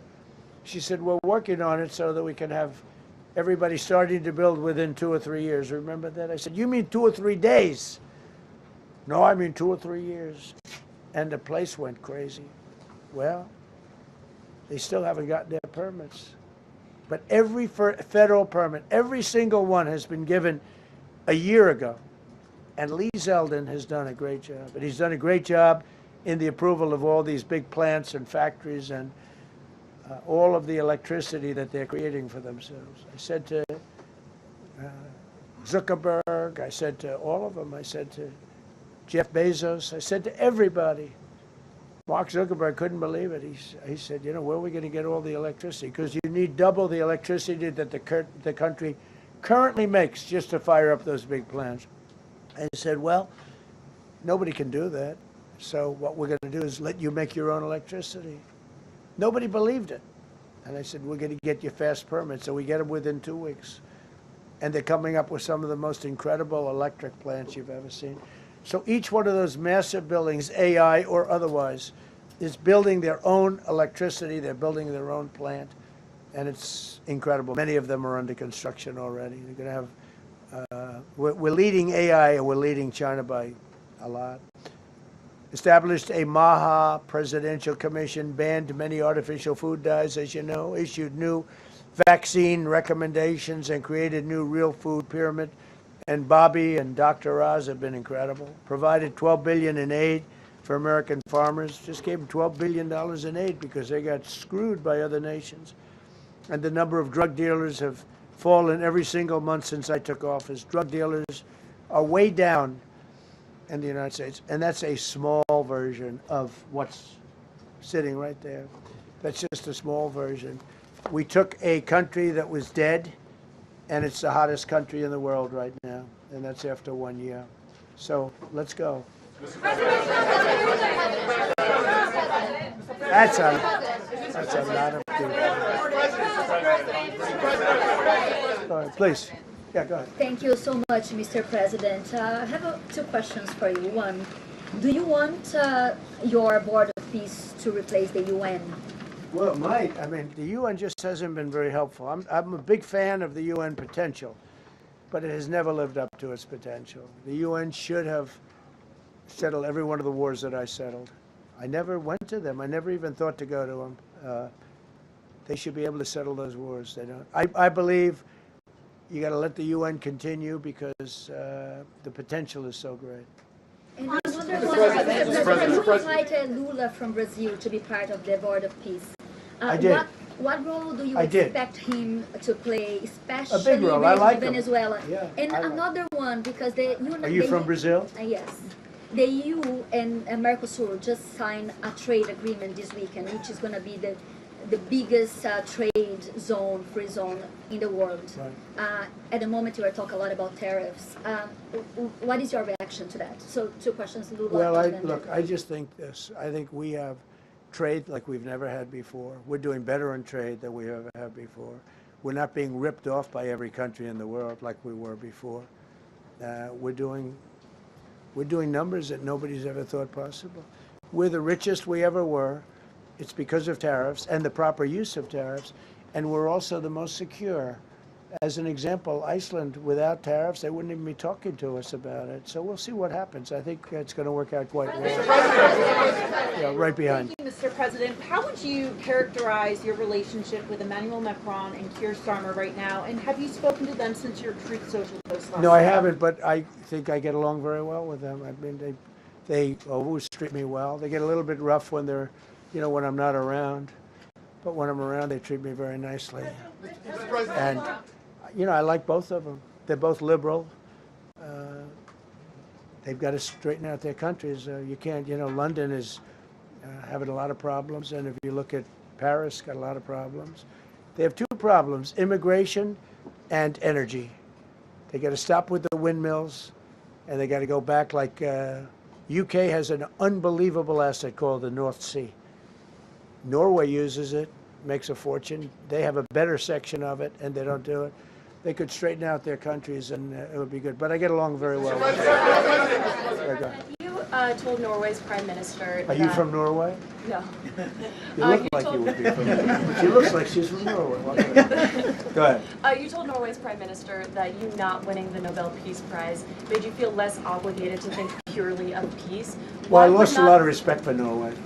And But why I would not believe, winning and that I believe prize very affect- strongly that Norway controls the Nobel Prize. But you have to understand, I settled 8 wars. I've had every one of those wars, every participant wrote, I didn't ask them to do it. They sent in strong they make recommendations for that. But I settled 8 wars. No president's probably ever settled 1 war. I don't know, think of it. I did 8. The reason I do it is because it's easy for me to do. And I didn't do it for a Nobel Prize. I did it because I'm saving a lot of lives. I'm trying to settle the final one. I'm trying to do Russia-Ukraine. And when Russia's ready, Ukraine's not. When Ukraine's ready, Russia's not. But they're losing 25,000 people a month on average. And I'm trying to get that one done. But no, I feel that Norway has tremendous control over who gets the Nobel Prize, despite what they say. How far are you willing to go to acquire Greenland? You'll find out. Mr. President, Kevin Hassett has said that those $2,000 tariff rebate checks would be up to Congress to decide whether or not to disperse that. Do you agree with Kevin Hassett on that, or do you think you can do that unilaterally? No, I don't think we would have to go the Congress out, but we'll find out. The reason we're even talking about it is that we have so much money coming in from tariffs that we'll be able to issue at least a $2,000 dividend and also pay down debt for the country. But we'd do a $2,000 dividend to the people of our country. Would probably set a limit of, income limit where it made sense. But we will be able to make a very substantial dividend to the people of our country. I believe we can do that without Congress. Last night on Truth Social, you said that the British plan to hand the base at Diego Garcia over to Mauritius and then rent it back was an act of great stupidity. Previously, you backed that deal. Is it now your position that the deal should not go ahead? I think that they, when they originally were going to do it, they were talking about doing some concept of ownership. But now they're looking to essentially just do a lease and sell it. And I'm against that. It's a reasonably nothing like Greenland, but it's a reasonably important area of the globe. Not to anywhere near Greenland, but I think they should keep it. I don't know why they're doing it. Do they need money? Mr. President, with your support to the Syrian government, most probably you avoided another civil war and a bloodshed in Syria, especially after the fall of the regime. I did a good job. I did a good job. And, the Syrian government the last 2 weeks had to use some force to implement its force on specific areas. And Well, with to keep the prisoners, the terrorist prisoners, which are some of the worst in the world, at bay. So they were able to keep that. He's working very hard. The president of Syria is working very, very hard. Strong guy, tough guy, pretty rough resume. But you're not going to put a choir boy in there and, get the job done.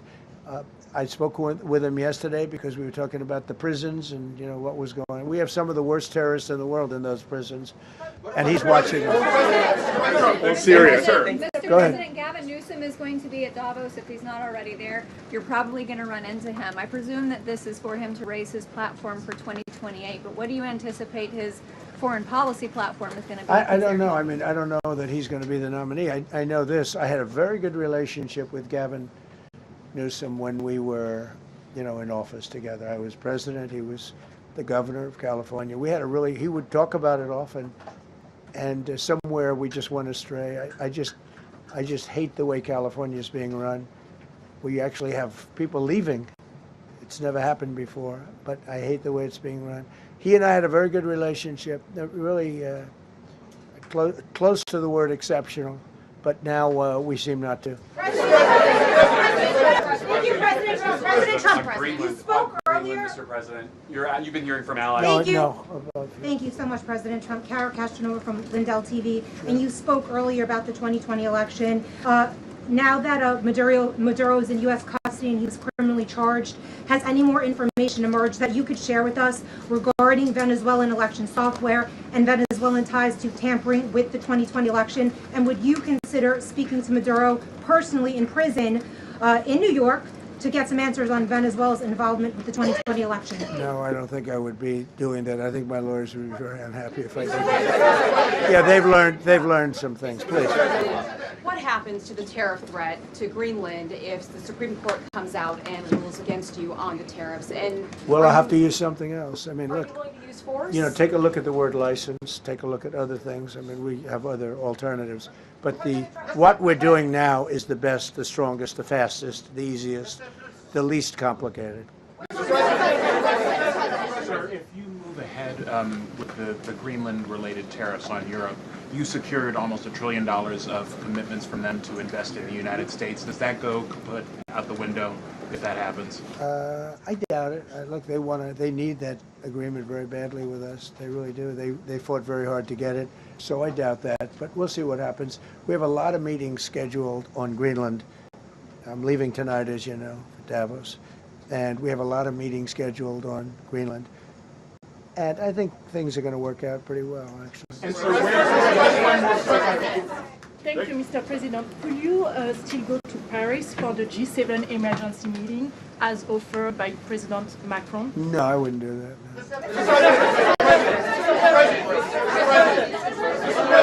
No. Because, you know, Emmanuel's not going to be there very long. And, you know, there's no longevity there. He's a friend of mine. He's a nice guy. I like Macron, but he's not going to be there very much longer, as you know. And I think, you know, I have meetings with the people that are directly involved, not some of the people you're talking about. Thank you so much. Thank you so much, Mr. President. Happy You know, New I've Year. never seen this room like this. Is this a celebration of the first year? Yes. Have you ever seen it? I've never seen this many. I hope we have a very good structural floor. You know, this used to be a swimming pool. You're sitting over a swimming pool. I could see that happen. But we need a good structure here, don't we, huh? Yeah. Thank you so much, Mr. President. Happy 1 year anniversary. Thank you. And my question is on Syria. The Kurds, as the most loyal U.S. partners, facing attacks by some Syrian elements within the Syrian government. Will you do to ensure the Kurdish rights protected and their effective forces against terrorism in Rojava, Syria continue, as the Kurdish see you as a president does not abandon his allies? Well, I like the Kurds, but just so you understand, the Kurds were paid tremendous amounts of money, were given oil and other things, so they were doing it for themselves, more so than they were doing it for us. But we got along with the Kurds, and we are trying to protect the Kurds. That's correct. Ahead of your speech in Davos, can you give us a preview of what we can expect as far as, you know, laying out the plans for Americans to be able to buy homes? I think more than anything else, what I'm going to be speaking about is the tremendous success that we've had in 1 year. I didn't think we could do it this fast. Think of it, it's just now 12 months. And, you know, I say it often, we have the most successful country in the world. We have the hottest country anywhere in the world by far. And this country would have been absolutely stone cold dead. And I'm going to be talking about it. I'm going to be, because, you know, a lot of them could use some of the advice as to what we did. They need energy. You take a look at their energy policy, they're going to destroy themselves with what they're doing with the windmills and all the nonsense. They need energy help badly, or they're in big trouble, and they need immigration help badly. How much longer do you want to go? Call with. I do. I have a very important call with President Erdogan, who I like a lot. All right, one or two more questions. Go ahead. Thank you, Mr. President. During Go your ahead, second, please. Go ahead. One Thank question you, Mr. about President. Yes. Thank you, Mr. President. The red blouse. Go ahead. You talked a lot at the beginning of this about the economy, some positive economic indicators. Polling shows a majority of Americans don't feel the economy is doing well. Are you worried you're making the same mistake as President Biden by telling No, the... I hope I don't make the same mistake as him. Look, I inherited a terrible, it's a great question, because we inherited a terrible, terrible mess between the border, between all the problems. The whole country was falling apart. And in 12 months, less than 12 months, I mean, in 12 months, we have the strongest border we've ever had. We have prices that are much, much lower than they were for the last time. We inherited very high prices. We inherited, remember this, inflation was at a historic high. We had never had inflation like that. They say 48 years, but whether it's 48 years or ever, we had the highest inflation, in my opinion, that we've ever had. Prices, because of that, were very high. I inherited, we brought down eggs immediately. Remember the first news conference, they were screaming at me about eggs. I was in the position for 2 days, and we brought eggs down to lower than what they were before. And by the way, they continue that way. We brought the prices down from when I came into office and from what Biden had, way down. We're going to bring them down further. But the job we did is a miracle. One of the reasons I'm doing this today is to explain. We inherited a mess, and we've made it a beautiful, beautiful picture. Think of gasoline at $1.99 in many states. $1.99 a gallon. It was $4.50, $5, in some cases $6 or $7. We're at $1.99. And energy is so big that with energy, everything else comes down. But the prices are coming way down, and we're going to bring them down further. But we started up here with these guys. We inherited a country that was broken. We inherited a country, and I have a very warm spot. We've done very well with Venezuela. And by the way, that even in itself bring down the oil prices. I mean, the Venezuelan oil, we've taken 50 million gallons of oil. We've taken 50 million barrels of oil out of Venezuela in the first 4 days. We've got millions of barrels of oil left. We're selling it on the open market. We're bringing down oil prices incredibly. And when they come down, and they've already come down, again, $1.99 a gallon for oil. Nobody thought they'd ever see it. All right, one or two more.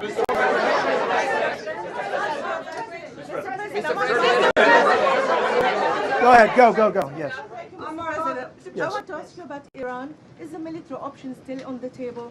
And can you assure us that the killing in Iran has stopped?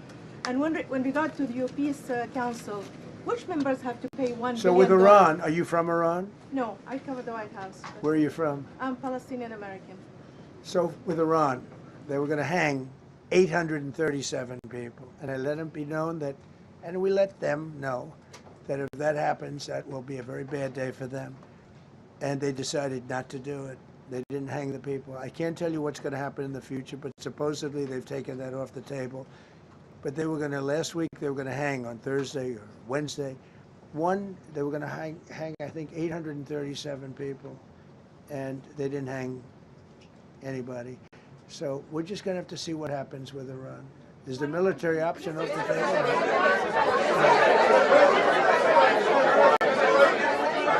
Go ahead. Thank you, Mr. President. President Trump. Thank you, President Go Trump. ahead, please. Thank you, Mr. President. Go ahead, I'll take your question. Okay, thank you, Thank you, Go Mr. ahead, right President. here. Thank you, Mr. President. You promised during your second inaugural to always put America first. I'm curious, how would you winning the Nobel Peace Prize improve the lives of average, everyday Americans? Why is this prize so important?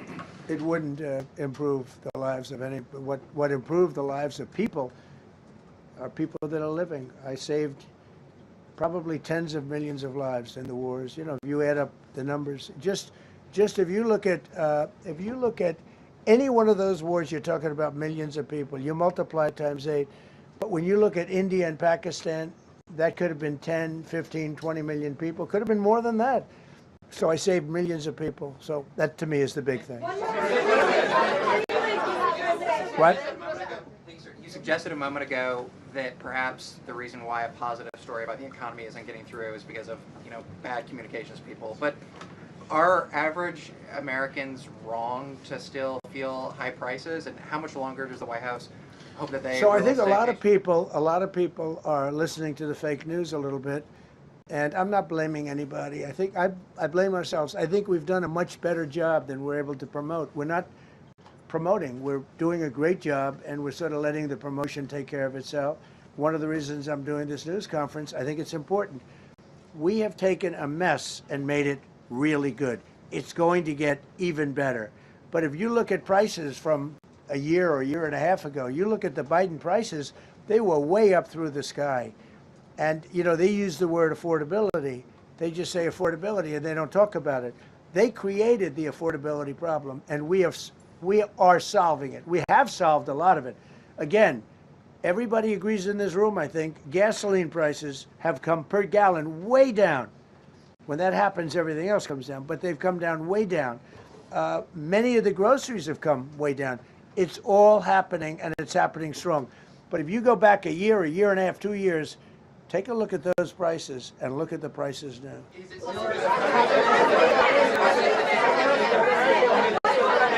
Mr. President of Venezuela, you made a condition. Where are you from? I'm from Spain. Nice place. Thank you. You made a condition that the political prisoners should be freed. It seems that they are not being as fast as they promised in the beginning. Would that be an issue for the current government? They've agreed that they're going to let, I guess, most of them out. Or depends on what they did, but they have released a lot of. Released a lot of political prisoners in Venezuela. Mr. President, earlier on last year, you had mentioned, you had indicated that you wanted to take back the Panama Canal. I know we've heard a lot about Greenland. Is that still on the table? I don't want to tell you that. Sort of. I must say, sort of. That's sort of. Okay, one more. Yes, blonde, blue. Yes, go ahead, ma'am. Go ahead with the blue, holding the computer. If a consequence of your determination to take control of Greenland is the ultimate breakup of the NATO alliance, is that a price you're willing to pay? You mean the breakup of it's very the interesting. NATO alliance? So I think something's going to happen that's going to be very good for everybody. Nobody's done more for NATO than I have, as I said before, in every way. Getting them to go up to 5% of GDP was something that nobody thought was possible, and pay. At 2%, they weren't paying. At 5%, they are paying. And they're buying a lot of things from us, and they're giving them, I guess, to Ukraine. That's up to them, but they're giving them to whoever they're giving them to, but they're buying a lot. I think that we will work something out where NATO is going to be very happy and where we're going to be very happy. But we need it for security purposes. We need it for national security and even world security. It's very important. How about it? Thank you very much. First of all, last year you told me that you believe that the reason you won an election is because God put you in this place so that you could save the world. Looking back 1 year, do you feel like God is proud of the effort that you've put in? I do, actually. I think God is very proud of the job I've done. And that includes for religion. You know, we're protecting a lot of people that are being killed. Christians, and Jewish people, and lots of people are being protected by me that wouldn't be protected by another type of president. No, I think a lot of people are very proud of the job we've done. We've had an amazing year. This has been one of the greatest years. Even some people that wouldn't necessarily love me instinctively, they're saying this was an incredible year. We've had an incredible year economically. Look at our border. Our border was a disaster. People poured. It was an invasion into our country of a lot of very bad people. Good people too, but a lot of very bad people from prisons and drug dealers and gangs and horrible people, murderers, thousands and thousands of murderers allowed into our country. And we now have the strongest border of any country. There's probably not a country, I guess North Korea has a pretty strong border, by the way, but there's not a country in the world that has a border like we do. And we took it from the worst border. We had the worst border in the world. Now we have one of the strongest borders in the world. One more question. You said you're confident something's going to get worked out in Greenland, but Greenlanders have made it clear they don't want to be part of the U.S. Well, what gives the U.S. the right to take away that self-determination? When I speak to them, I'm sure they'll be thrilled. Mr. President, are you committed to keeping the U.S. in NATO? I've had such a good relationship. I've made it so much better, so much stronger. It's so good now. NATO is so much stronger now. I don't agree with a lot of the things they've done, but that was done before I got there. I think NATO's been good. Sometimes it's overrated, sometimes it's not. But we have a strong NATO. When I came here, we had a weak NATO. We had a NATO at 2%, and they weren't paying. You had a nothing NATO. NATO's, whether you like it or not, it's only as good as we are. If NATO doesn't have us, NATO is not very strong.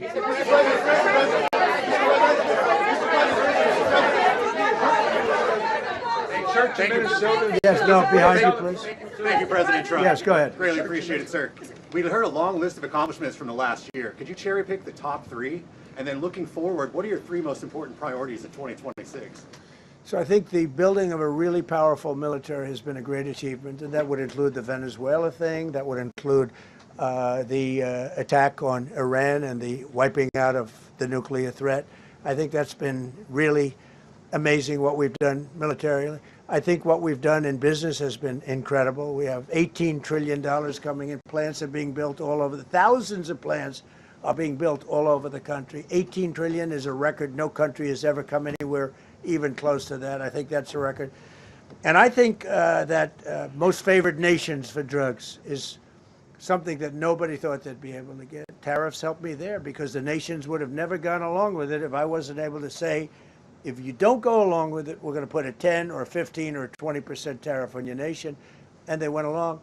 And our drug prices are going to come down at numbers never even seen before, never even thought possible before. So those would be 3 things. Thank you.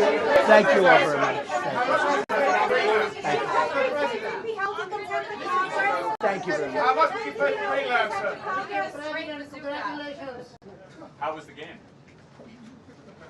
Go Indiana.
Start getting the address to the courthouse. That's where we're heading out next.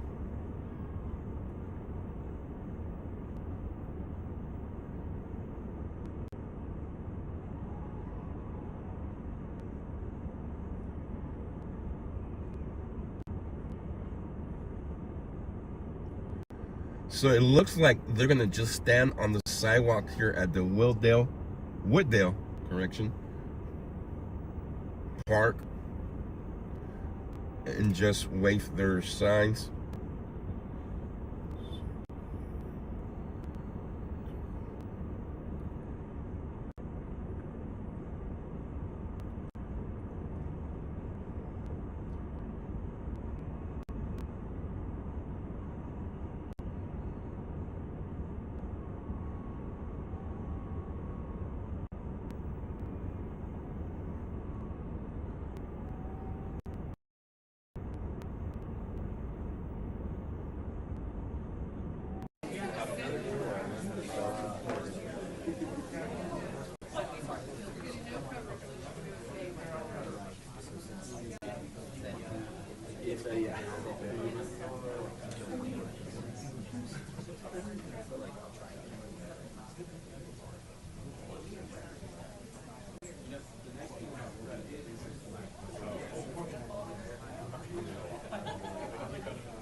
Yeah, it should be there around 5. Thank you.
All right, good afternoon.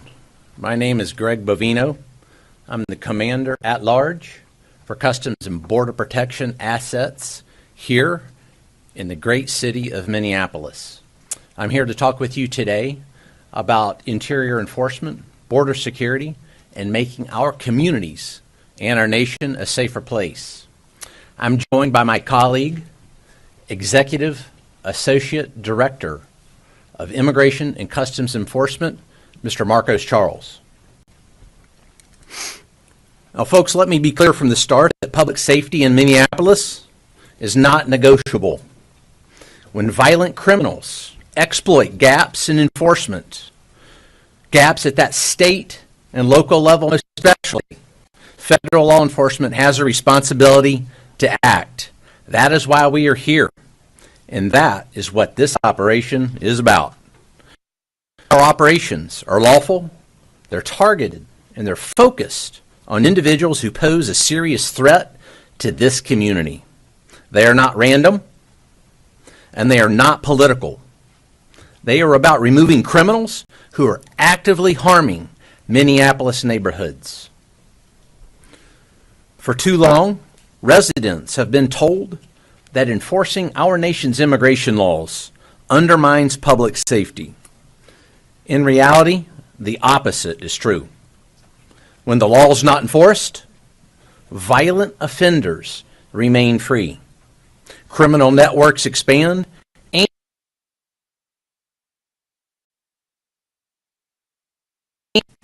our friends pay the price. Rather than confront that reality of which I've just spoken, leaders like Tim Walz or Mayor Frey have relied on heated rhetoric and accusations that distract from the facts. The facts are that federal agents are arresting murderers, rapists, child predators, cartel-connected criminals, and other individuals who pose a real danger to the people of Minneapolis. As these operations began and since, there have been constant attempts to interfere with lawful enforcement of our nation's Title VIII immigration laws here in Minneapolis. Officers have been violently and aggressively assaulted, objects have been thrown, and vehicles damaged. Despite that violence, enforcement has continued. Our officers remain professional, focused, courteous, and committed to the mission. That mission, again, being Title VIII immigration enforcement. This effort reflects a coordinated federal approach. Agencies are working together under Title VIII authorities. Agencies like the United States Border Patrol, Immigration and Customs Enforcement, and many other allied law enforcement agencies, FBI, DEA, ATF, and many others have came together under this operation, under this umbrella. We share intelligence and execute operations in a unified manner. That coordination is essential to effective enforcement and public safety. Since the start of this operation, we've arrested some of the most dangerous criminal offenders operating in Minnesota. In the entire state of Minnesota, we have arrested some of the most violent criminal offenders right here in this city. These are not minor violators or minor garden variety criminals. These are repeat offenders with serious criminal histories. Now, folks, before I came here today, I printed out a few individuals that I'd like to share with you. Individuals that were arrested since yesterday. These 3 individuals were arrested just since yesterday. Keep in mind now, these individuals were walking the streets of Minneapolis with impunity as of yesterday. We've got Hovai Kumaye, criminal illegal alien from Malta, offense against a child, including fondling and failure to register as a sex offender. This individual was walking the streets of Minneapolis just yesterday. This individual right here. It's very interesting that I haven't seen this individual or many others like him reported on very much by the local news media or the state news media. That's interesting. Wait, let's don't quit there. No, you can't. Let's continue here. We've got Samuel Aravelo Hernandez, a criminal illegal alien from Guatemala, charged with rape and lewd or lascivious acts with a minor. Well, think about that for just a second. Rape, and then on top of that, lewd and lascivious acts with a minor. This individual was walking the streets of Minneapolis with impunity just yesterday. Let's don't quit there. Let's keep on there. We've got Annabelle Gomez, a criminal illegal alien from Honduras, previously arrested for criminal sexual conduct and domestic assault. Other convictions include disorderly conduct and driving under the influence of liquor. Walking the streets as of yesterday. These are just three that I decided to print out. There's a whole stack of them. There's a whole stack of these. As a matter of fact, when we look over the past year at the 10,000 that have been arrested here in Minneapolis and Minnesota, that stack is enormous.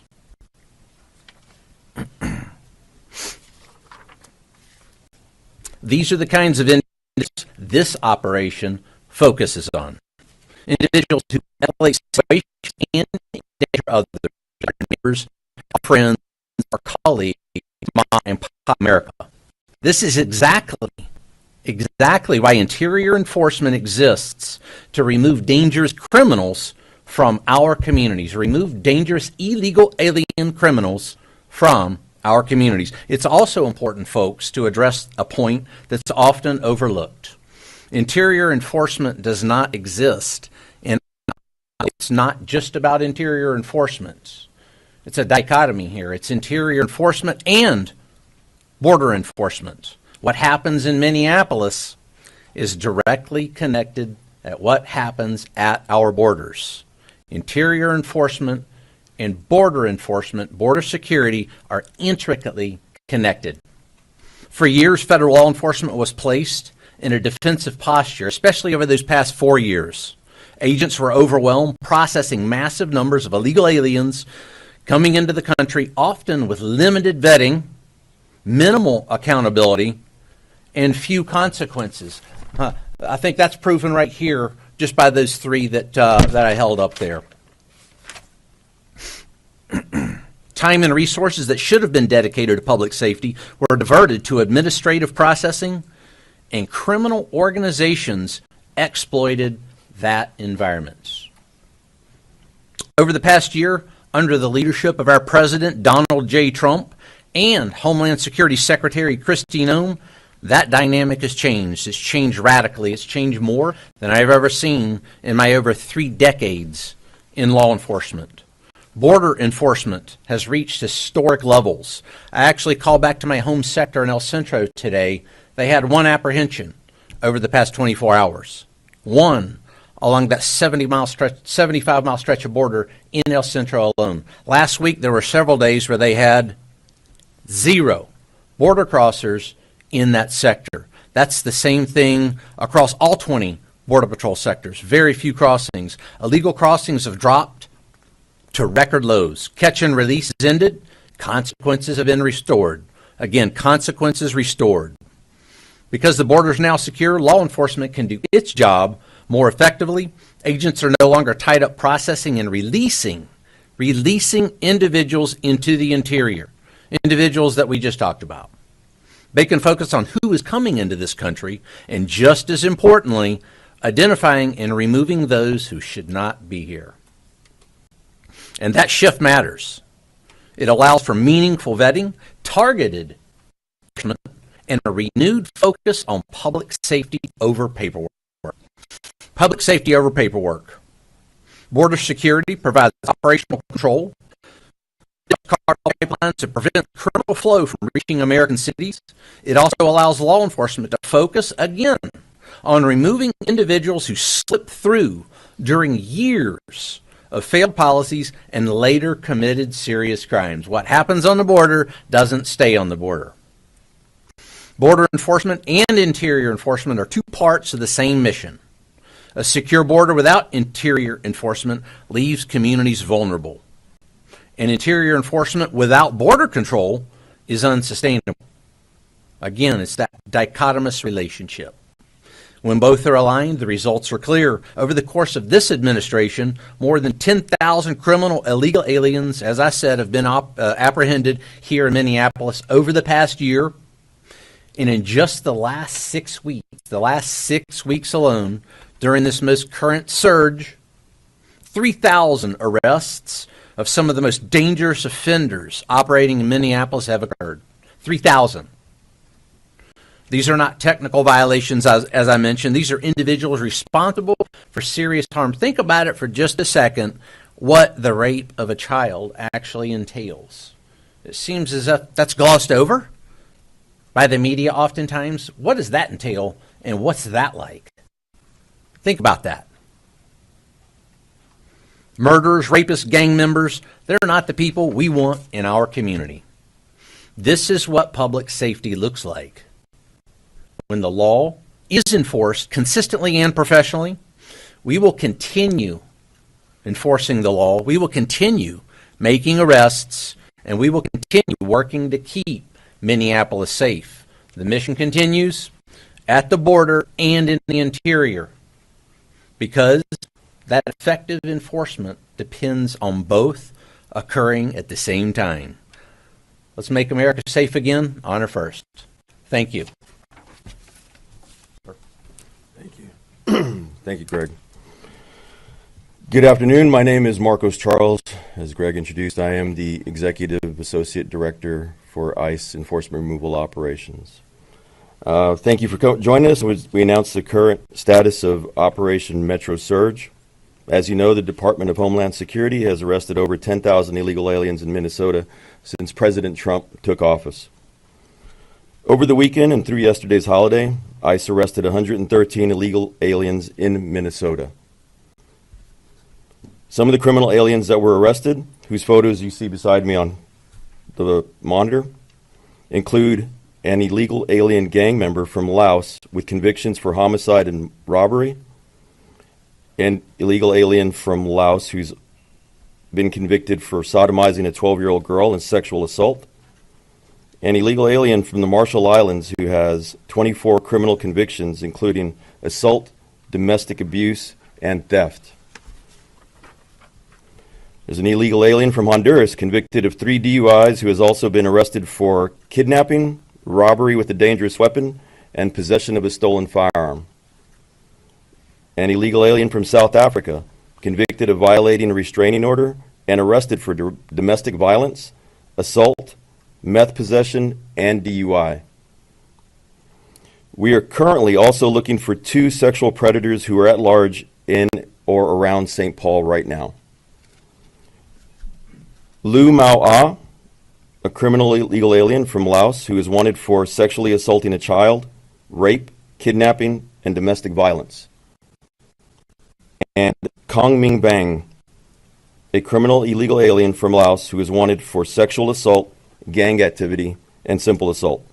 If you have any information about these 2 criminal illegal aliens or any other criminal illegal aliens, please call the ICE tip line at 866-DHS-2-ICE or visit our website at ice.gov to submit a tip.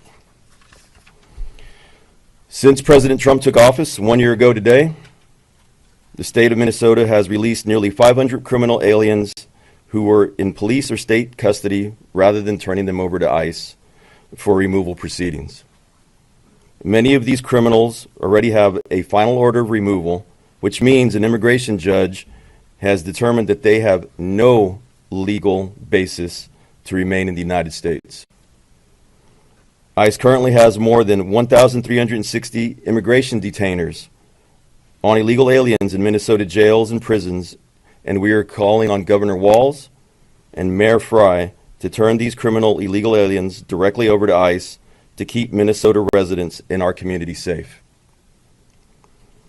If local officials, including those in the Twin Cities, don't want ICE to arrest criminal aliens that are at large in their communities, the best solution is to turn them over to us in a safe, controlled setting like a jail or prison, instead of releasing them back onto the street to victimize our neighborhoods, where your children go to school,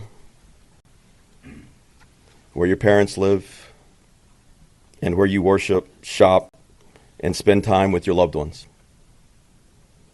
The holiday weekend's arrests reflect ICE's commitment to public safety and responsible enforcement. When criminal illegal aliens threaten the Twin Cities or any other city in America, we act decisively to remove them from the community in a controlled and lawful manner. Our goal is simple. We're here to protect the American communities from people like the ones you see here on the monitor. Thank you.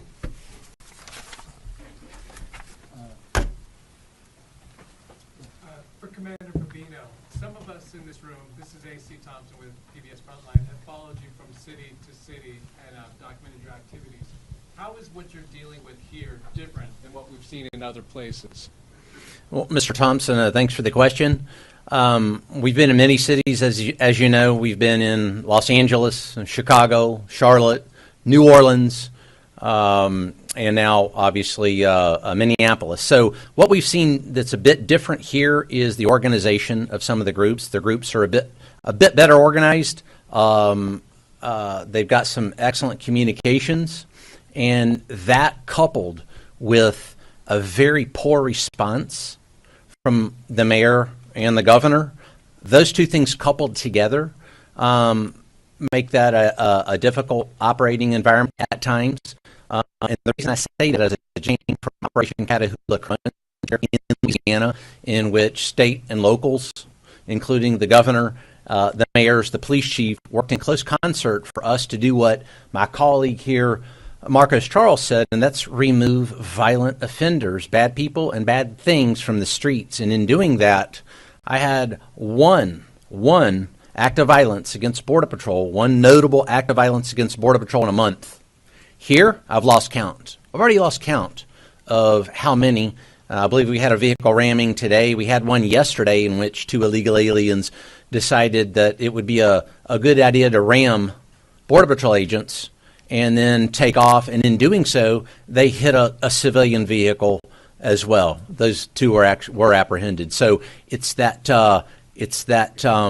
collusion and corruption between elected officials and these anarchists that are intent on creating violence for law enforcement. You know, I see a lot of this that mirrors what happened in 2020 right here in this city when they decided to try to burn the city down. It's that same type of rhetoric, that same type of support by those elected officials. So that's very different than what I just witnessed in Louisiana, the place that I just came from. Question for you. I'm with Waterhawk. It's hard to get coffee in the Twin Cities without seeing signs of ICE can't enter, but everyone else can, or restaurants or supermarkets. Based on everything you shared today, what is your message to these businesses, these organizations that are obviously trying to push out ICE and your operation? Sure. And this goes to anyone, not just those businesses and organizations. Don't fall victim. Don't fall victim to that heated rhetoric and those lies that are often spouted by, say, a Mayor Fry. Mayor Fry actually told his police force to fight federal agents in the city. And you should have even seen the look on O'Brien's face, Chief O'Brien. His eyebrows actually raised at that one. So don't fall victim to that. Our Border Patrol agents, our ICE officers, our parents, they're citizens. They enjoy the rule of law just like everyone else. So to deny them a cup of coffee or lawful commerce seems to be absolutely opposite of what we would expect in a lawful, orderly society. Did we like what happened with the church there a couple of days ago when individuals came in and disrupted almost violently a church service? Absolutely not. Same thing. We should treat each other with respect, dignity, and that is why we are here in this city as we take those violent criminals off the streets. That's respect and dignity. This is for you as well, Commander Fabino.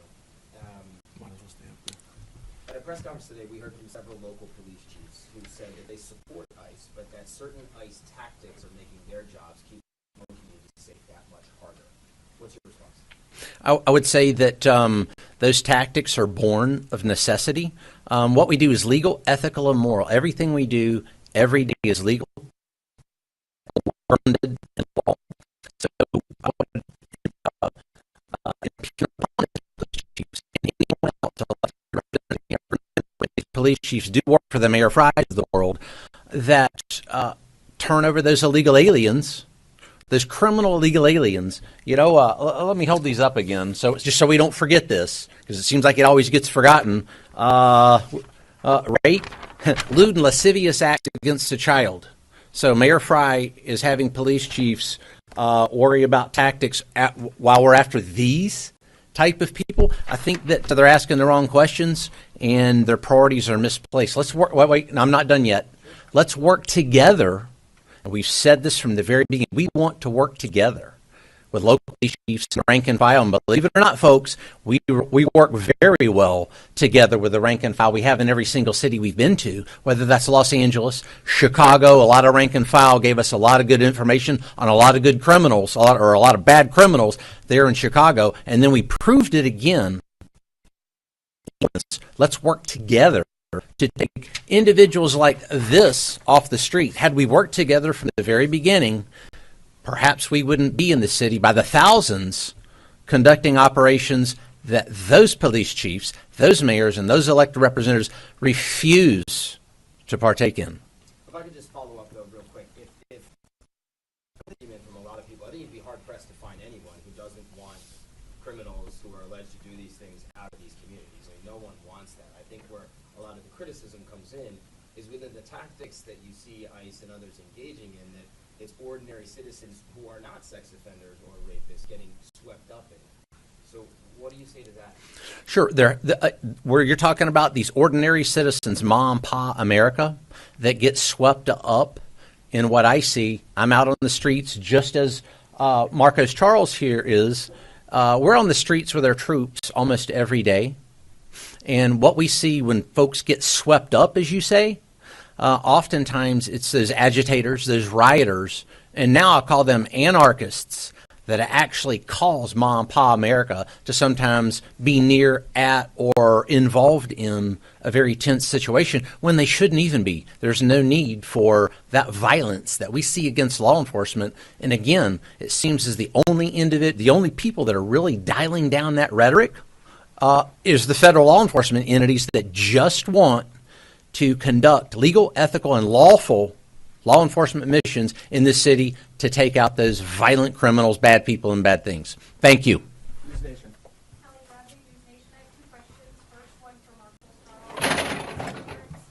I'm sorry, can you repeat it?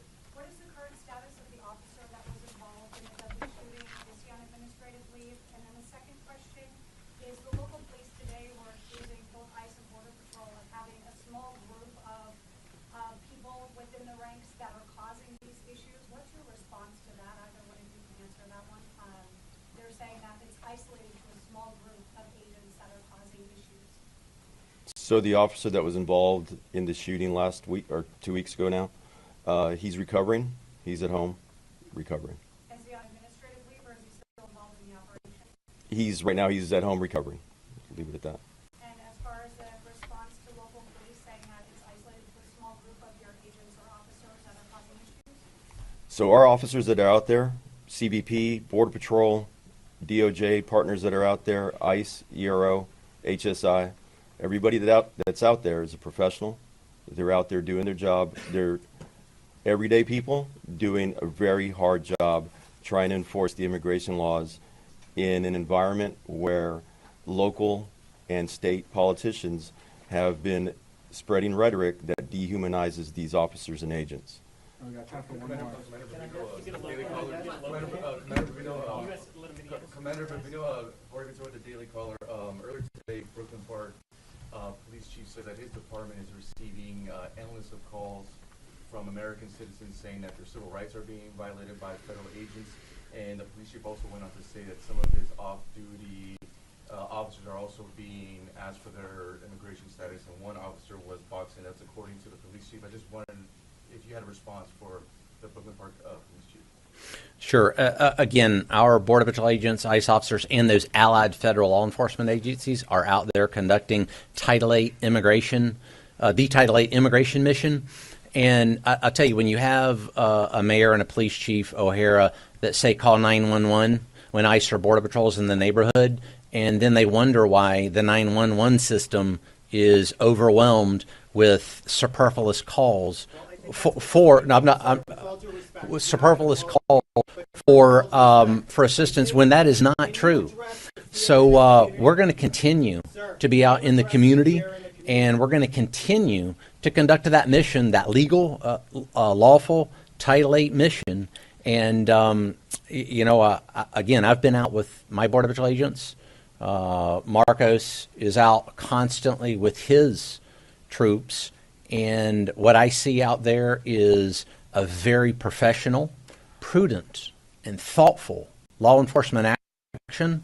And if somebody needs to use the 911 system, then do it. But let's don't encourage anarchists to utilize a 911 system that hurts other Americans that may need to use that system. A law enforcement professional should know that. Thank you, Russ. Thank you, Russ.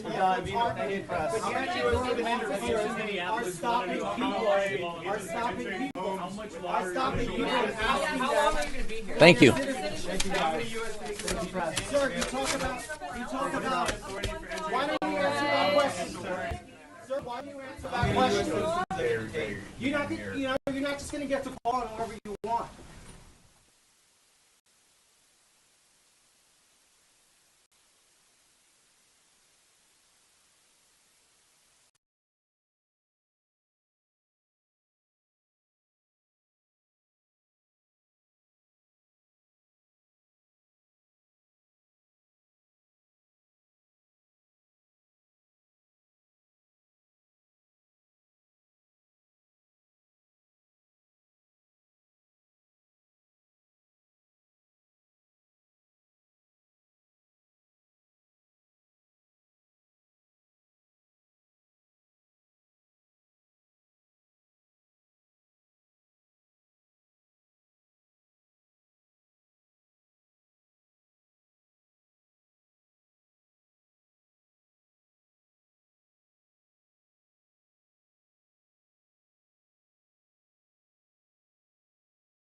Before, we know it doesn't work.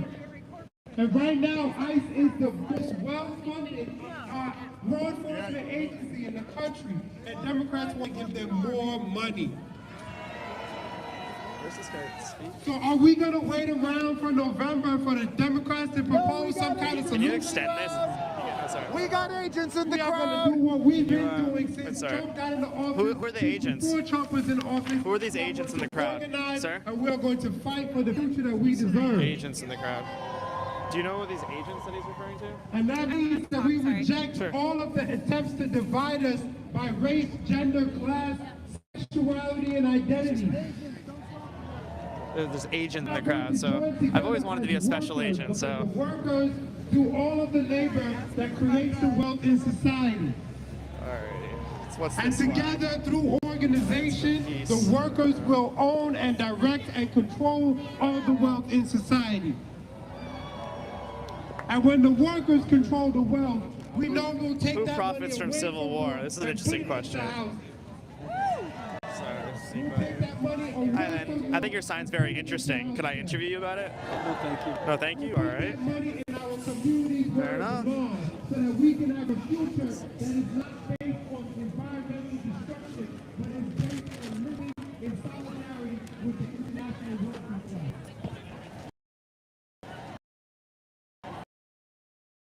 Thank you. Oh, it's the Maoist Communist Union. Professionals have made it. Let's ask them some questions. We don't want to ask them right away. They're going to say, we're setting up, so we'll give them a second. Stand up, fight back! Stand up, fight back! Stand up, fight back! Hi, this is a beautiful sign. Can I interview you real quick? Yeah, sure. Amazing. So what is this exactly? So we're part of Maoist Communist Union. We're a pre-party organization in the United States. Gotcha. Oh, is this you as well? Or someone else? No, this is yeah, we're Okay. together. Oh, where are you from? I'm from Boston originally, and I live Okay. in New York last 5 years. Great. What is this for? It's for my YouTube channel. It's not. I'm not like a corporate, Okay. bullshit like that. Yeah. Cool, great. But, okay, back to that, yeah. So we're Maoist Communist Union. Sure. We're a pre-party organization, which means that we're dedicated to actually fighting to have a communist party in the United States, which Yeah. is like the advanced attachment of the working class. We have comrades who are working in the unions. We also do different education programs, Yeah. and we're trying to desperately grow. And yeah. How's the recruiting going? Well, I think that these moments in time in history are very important. Yeah. A lot of people are Yes. a lot of people are fed up, and the problem isn't so much that we can't spontaneously jump into the streets, but how do we collectively put forward the need to study revolutions. And I've interviewed communists in New York City before, Yeah. and it really does seem like it's growing. What is the most effective message that you found resonating with people who are joining you? Resonating with people who are joining How do you get people to join up? Okay, well, I joined in 2020, actually. Okay, so you've been doing it for a while now. Yeah, but I think oftentimes something that does set us apart and why we are Maoists too is because we believe in the mass line. We believe in the fact that we have to engage with people in struggle. We can't just study. We have to be engaged in practical struggle. So some of us were involved in the UPS contract campaign. We've done stuff on campuses or schools against recruitments. Sorry, go ahead. And we have to learn from the people. We're not experts, are actually believing that we can change and are committed to, understanding the lessons from. I remember in high school, I didn't study in college, but I remember high school there was a famine under Mao, and he was kind of a dictator. Is that when you say you're a Maoist? What? Yeah, tell me. Please clear that misconception because I haven't been in school in a while. No, that is completely wrong.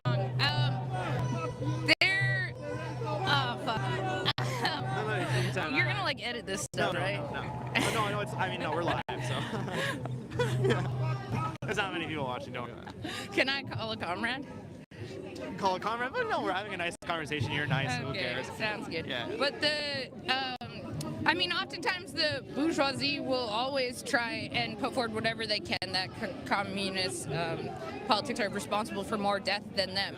But I think even given the time, if there were issues during the Chinese Cultural Revolution or lack of food, who's to really blame? There were issues in the party at various points, but it's... Yeah, you're good. Yeah. We can end it. You can end this question. Yeah. I don't feel confident answering the question, but I know that's So where's the most effective place people can learn about you? Is it in colleges and universities? Where do you do the most recruiting? At big moments like this, or at the workplace, we have different things on social media, podcasts, YouTube, and when people join, do they have to is there dues to pay? What happens when you join? What happens when you join? We do have dues, but it's a long process. I mean, people can be involved with our studies for a long period of time. They can be supporters. They can just be friends or allies of the organization, but it really starts with us seeing that people are dedicated and wanting to be involved. It's kind of based off of your own initiative. Yeah. How you'll prove how serious or not you want to be involved, and then you know what? Like, I have to ask you one more thing, because there's all this, like, this BS hate around this, and they say, like, they'll see someone like yourself or whoever who is supportive of communism, and they see you have a MacBook or an iPhone. Like, in this case, it's like a coffee, and they say, well, you couldn't have that coffee if it wasn't for capitalism. What is your response to that? That's just like, what is that person trying to do? Just bring all of us down? Of course, we wouldn't have this without capitalism, and then, you know, but we also wouldn't have it then without the workers who made it, and all the people, and the unions that have been harvested, and all of trade, and but we can also still have coffee under socialism. Under communism, we're gonna have to friggin' eat. Yeah. Like, it's just a silly argument, but it won't deter us or anybody who really actually has the conviction. You know, that sort of an argument should just roll off of somebody's back. That's what I wanted to ask you about. I wanted to clear it up, so I appreciate you. My name is Nate. What's your name? I'm Colleen. Colleen, nice to meet you. God bless. Bye-bye. And where can I? Nate Friedman. Okay, bye-bye.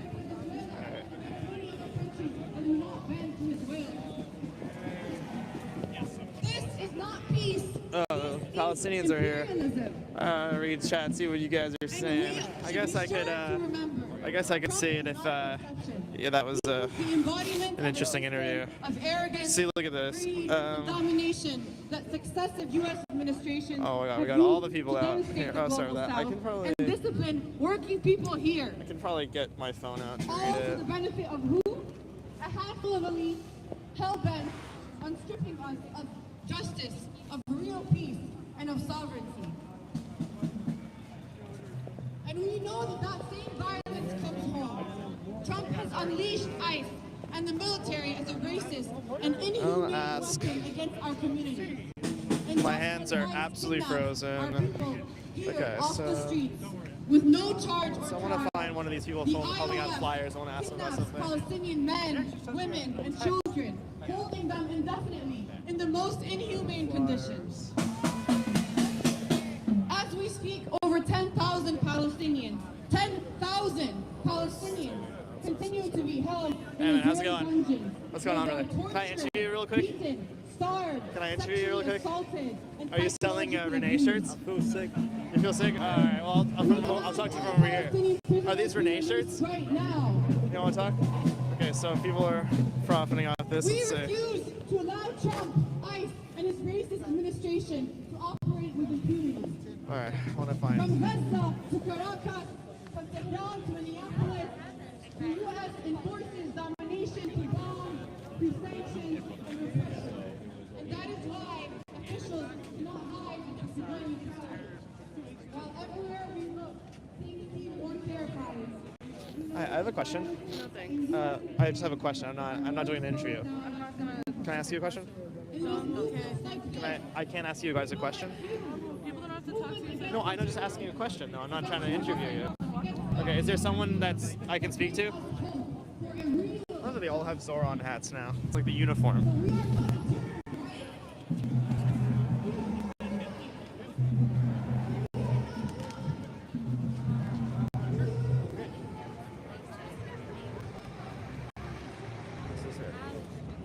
Hi, I have a question. Are you holding this table? Is this your table? You want one of these? I do want one, but I'm confused about this. So, did you get this flyer? This Yes, we're all here for this together. okay. So this is the Free Palestine, right? But then this is No. This is 1 year after Trump's election. okay. So this is a protest against Trump because what I'm confused about. I'm trying to attend the Stop ICE Terror rally, but there's one is Free Palestine at January 20th, 4 o'clock, and it's also Stop ICE Terror. Is it divided? How do I attend the anti-ICE one? This group just puts everything on their flyers. It's very confusing. Oh, yes, it but is. Around the country, it's on 1 year after Trump. Okay, that's what this is all about. Yeah. 1 year after Trump. Well, at And- least that's why it was originally called for this day. Gotcha. And there's so much. They murdered a person in Minneapolis. Yes, We I- got to stop this shit. Yes. And if you'd like a sign to carry, It's cold. It's so cold. you want a sign? It won't make you warmer, but maybe it will make you hotter. Yeah, I can take a look at that sign. And if you're able to donate I'll take a anything, look it'd at be it. great. So yeah, okay, so donating. So what is this organization? Well, this will tell you about it. This is uniting people, both those who are from liberals to revolutionaries, saying that we all face this danger Yeah. of Trump consolidation. None of the plans and hopes that we could have will go anywhere without that. Yeah, you want to tell him to stop doing the interview, so let's have the conversation. Let's do it. No, it's okay. So why should he stop it? Someone's looking for us right now. No one's looking for you. This guy just came over and said you shouldn't talk. So, yeah, just talk to me for a second. Charles? She's not winning an Oscar for this performance. I will tell you that much. Yeah. So, Did he tell you? Did you tell yeah, him? yeah. Here. It's thrilling, right, to lie like that. Okay, so what happened was this guy in a mask. You need to just stay with me for a second. Okay, so it's a different reason. So let me ask you a question. Wait a minute. Yes, absolutely. I didn't see a microphone before. Oh, sorry. Get the hell out of here. That's not right. Oh, no, that's a change up. Nice work. Okay. Let's see. Let's see.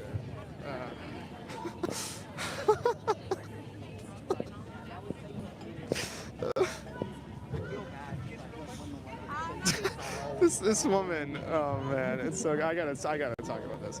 Okay, so what happens, right? So this guy with a mask comes over. He's been on the whole time. He just calls me like filthy Zionist, whatever, you name it. And he comes over, he's warning everybody not to talk to me. But he can't warn the person that I'm interviewing because he doesn't want to be seen. So he asked the friend or whatever to go stop the interview. And this woman's like, I need you right now. David is trying to get some. Crazy.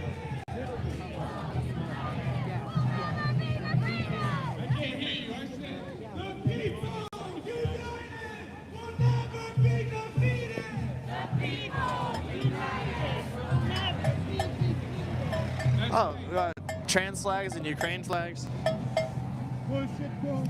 Excuse me. Sorry. How you doing, man? Hi. Good to meet you. My name is Nate, and I was wondering if I could interview you real quick about your store here. We need to speak racist, fascist fucks. I'm a racist? Fascist fuck. Proud Boys. We see y'all.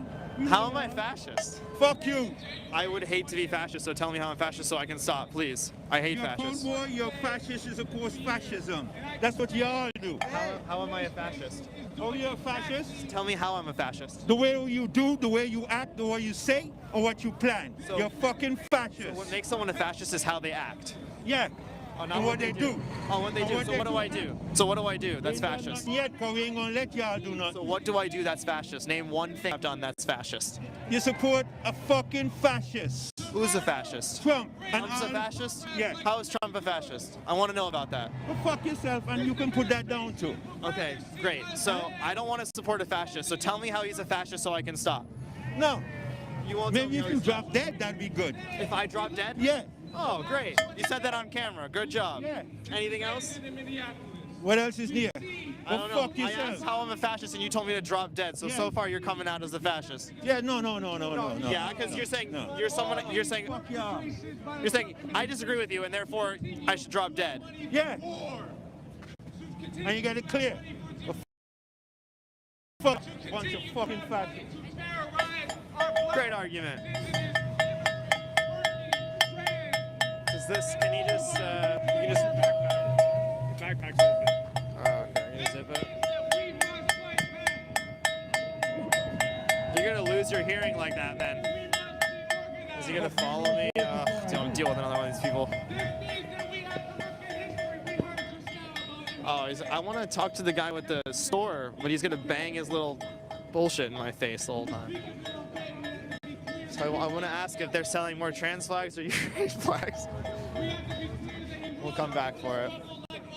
We'll take a look. Let's see.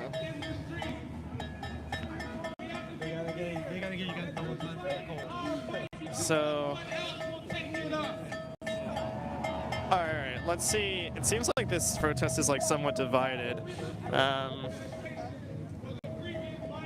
Let's see. Excuse me. Sorry about that.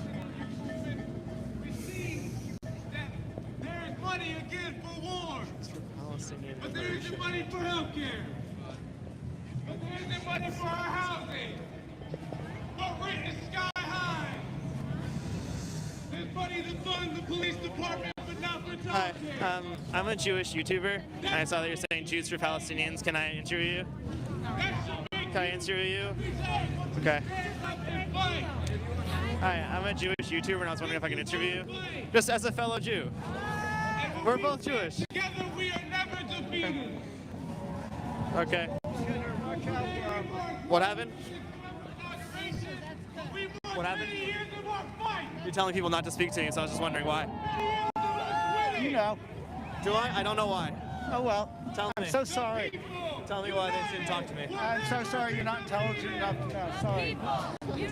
So, you're preventing me from doing my job. Can I ask why? United will never be defeated. What do you do for work? United will never be defeated.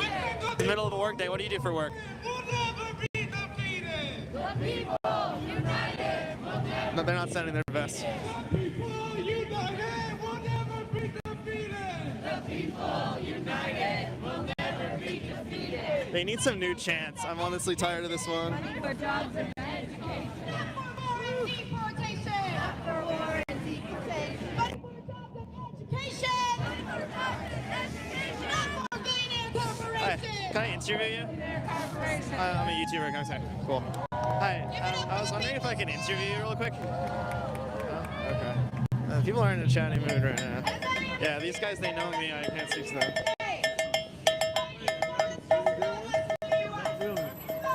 Yeah. Can I ask, like, which flag are you selling more of? No, my boss, he said selling the everything flags. My boss. It's everything, yeah. But which one do you sell more of? Like the Ukraine one? Oh yeah, I have everything. I have the American. I have a lot of too much flags inside. Yeah. Where are you from? I'm from Ecuador. Ecuador? Yeah. When did you come to America? I'm living here. Yeah.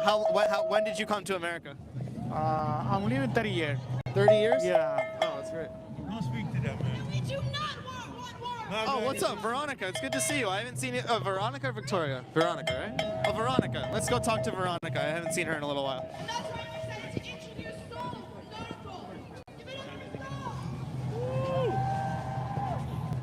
Veronica, I haven't seen you since the last protest. Could I interview you real quick? What do you do with PSL?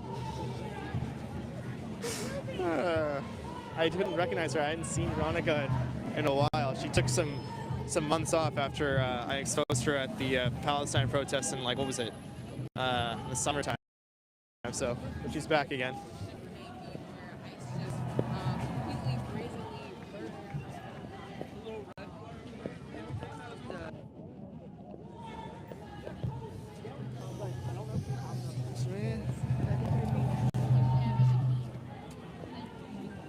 Hi, I'm a YouTuber, and I was wondering if I could interview you. Okay. Awesome. So what brings you out here today? Everything in general since the ICE regime Trump's regime took place, between ICE, the terrorism of innocent civilians, his whole economic policy is just a billionaire policy. The Great Bad Bill is just the destruction of anything that provides social services that people need, and people pay their taxes for. Yeah. I pay taxes. Yeah. I don't want to support a war against Venezuela. You know, I don't know what he's thinking, but it's just a power show. I don't want Greenland. Greenland, I want to stay a free country as it is. And his tariffs, the repercussions of what Donald Trump has done is going to be with us for so long. Yeah, you definitely got a lot of issues with him, and they're all fair. What would be your top issue with Trump? Like, what is the one that you're like, that's terrible? I think right now, since he's made ICE his personal police force, military action against people, I think right now, because that puts so many people's lives and well-being in danger, that it needs to be cut off. I think ICE needs to be defunded. Yeah. Do you think that he's going to start just like arresting everyone who didn't vote for him? You know, their strategy is like take the head off the snake, so to speak. So anyone in power, they're going to snuff out, and that's supposed to be like an example for us. Like, if you stand against me, I will make an example of you. Yeah. So any liberal that's in power, that you think he's going to arrest them? If he can figure out a way. You know, he's a very petty and vindictive person. You know, he's just a man with no virtues. Yeah. You know, and he's a strange kind, but this whole, you know, white Christian nationalism is like, you know, in some ways it's the death thrones of an empire. Yeah, and you mentioned white Christian nationalism. I know a lot of people are so frustrated with how much he supports Israel. Do you feel that that's like a white Christian nationalist thing to do, to be supportive of Israel? Well, actually, strangely enough, yes, they're not crazy about Jewish people. They're not. They're very Zionist because they feel that, you know, there's the story of the rapture, and that when Jerusalem rebuilds like 3 temples or something, the rapture will come, and then they'll be rid of the Jews at that time. Gotcha. And then Okay. the Jews will have their. But sticking with anti-ICE then, did you see what happened in Minneapolis with in the church, the protests in the church? I did not see that. I did You've read heard about it. Yes. Yes, I know about it. What are your thoughts on it? Because I'm getting difference of opinions today here at the protest. Against it. What are your thoughts on a protest that takes place in a house of worship? Are you against it or for it? Well, it's how you behave when you're there. Okay. I mean, as far as the shit is a little fuzzy. You know, it took us a few days to finally, so because the lies come on and we have to untangle There's them. a video of it. But right? it shows that they did attend the service, and that they were there for part of the service. And when the prayer, she raised her hand to raise a question and question him about the member who is a member of ICE. Okay, I must have seen a different video because the video I saw was like a big group of protesters with Don Lemon went into the church and sort of took over the service. Like they weren't able to have the service. That happened. Okay. You know, but and that's the thing. The timeline is very tricky right now. Yes. I really would. I don't know. I don't know if invading churches are a good idea, but since, you know, this church has this association, maybe even the church members don't even know about the association. Yeah. I think it could have had a more subtle approach. Yeah. But Fair enough. some of these churches, you know, their interest does not lie with us either. I mean, they were pro-slavery during slave times, so. Right. So the person who's leading all this anti-ICE stuff, you know, I believe is Tom Homan. What are your thoughts on Tom Homan? I'm not sure. I don't recognize Tom Homan. Who is he? Tom Homan? Oh, he's like the border czar. Have you heard of him before? He's the border czar. Oh, yeah. Tom Homan. All right. What are your thoughts on him? I think that anyone who wants to take the name of czar is questionable. Okay. I know that Kamala was the border czar. She was coined the border czar. I didn't want to vote for her. I did, but Kamala Harris, it was her to lose, you know? What made you not want to vote for Kamala? Well, Palestine, for one, and then she decided, she came out with some heat, and that was from her, some heat at the beginning, you know, with her running mate, that they, you know, Tim Walz. Yeah, and that was good, and then clearly the people handling her said not to go with that route. Like With which route did she want to go? I can't remember. Was it Josh Shapiro she wanted to ask her? Centralist. Centralist. Right. So, And the centralists is like, you might as well stay where you are. so who would you have her choose if you're running again? Like, what would be a better VP than Walz? Well, I'm not for her running again. Yeah. I think we have better people We're in agreement coming on up, that. and more people are taking office, like Madani, Yeah. Spanberger in Virginia. You like Mamdani? Yeah, it's always a wait and see, but he has a strong enough background for us to have some What do you faith. think about AOC? I know that she looks like she's going to run for president. AOC confused me sometimes. I know she's, you know, she's part of the pack, you know, but. She started condemning Hamas all of a sudden, and it's like. Well, I mean, yeah, that was taking. Then you know, you want to condemn Hamas, you got to condemn the occupation of the colonization of Israel. Yes. Of Palestine by Israel, the Israelis. Yeah. You know, it's clearly apartheid system, and it's horrible. I mean, there are kids who've grown up there and never been without some confrontation at their door. Yeah, so would you vote for AOC? So let's just say, right, it looks like it's going to be AOC versus Newsom. Who would you go for? I don't know right now. It's a tough call, right? Kind of. Who are you leaning toward? Maybe Newsom. Newsom. And where do you get your news? Where do you get your information? I listen to the radio and I read the paper. I don't watch the news on TV. Which paper do you read? I read Stranger is Now, the New York Times, New York Times. New York Times is a good the one. Washington Post.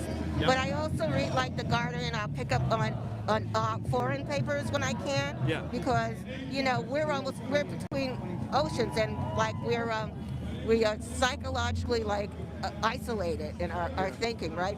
I want to see what people are saying. How does it look from the outside? Like if you're involved in an accident, it may look one way. Yes. But if you're standing there watching the accident go down, the trailer go down, it's going to look a little different. You're going to have a more open, long view of it as opposed to a tiny view. Well, I appreciate you, braving the cold and being out here, exercising your First Amendment rights. Hardcore under this weather, and if Minnesota can do it, we can do it. And what do you do? What do you do for work that you're able to, come out here? Because it's wonderful that you're out here. I know it's freezing. I'm freezing my hands off. I recently retired. Gotcha. So that helps. You have time, man. A little time. Yeah. It's like I'm just so pissed off. I understand. Me too. All right, well, hang in there, all right? My name's Nate. Great to meet you. Nate Friedman, yeah. Hopefully I'm going to be on the radio, so I would love to be on the radio sometime. Maybe you could listen to me one day or something. But yeah. I listen to WBAI. WBAI. That's where I really find when I get some kind of distillation, I can figure out what's really going on. Perfect. Because, there's all this, it's like three-card Monty with this administration. Yeah. So, you gotta pick your sources. Awesome. Well, I'm gonna keep going around. Nice to meet you. Okay. Bye-bye. Alrighty. Okay. Let's see. All right. That was an interesting interview, guys. There's a super chat, guys. I'd like to read it. I'm gonna pull up the live stream on my phone. It's just I'm gonna freeze my hands off at the moment. All right, let's see. Here, can you hold it for a second, and I will try to pull it up if I can.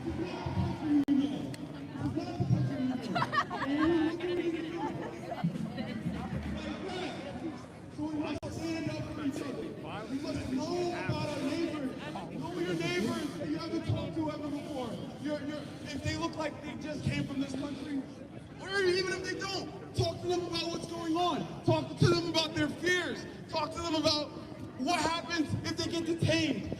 Can I hold your document so to make sure that we can make sure that you're safe?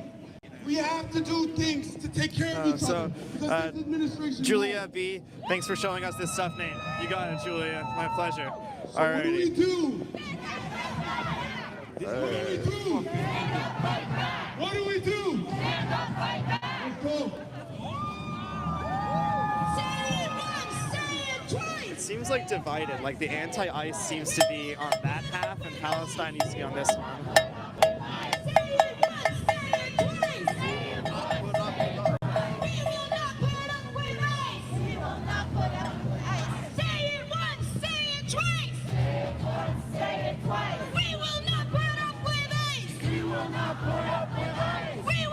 Can't remember her name. She won't do an interview with me. I'm really sorry to bother you. Could we finally do an interview? Just to do one, and then I won't bother you anymore. Is that fair? She went to Columbia and she's a professional protester, but she doesn't want to do an interview with me. Push our fight forward. Because how can we expect the world to change if we aren't changing our own lives, right? Struggle for a better world for us and our families and our communities and everyone around us. Because we know we deserve it. We know we deserve it, right?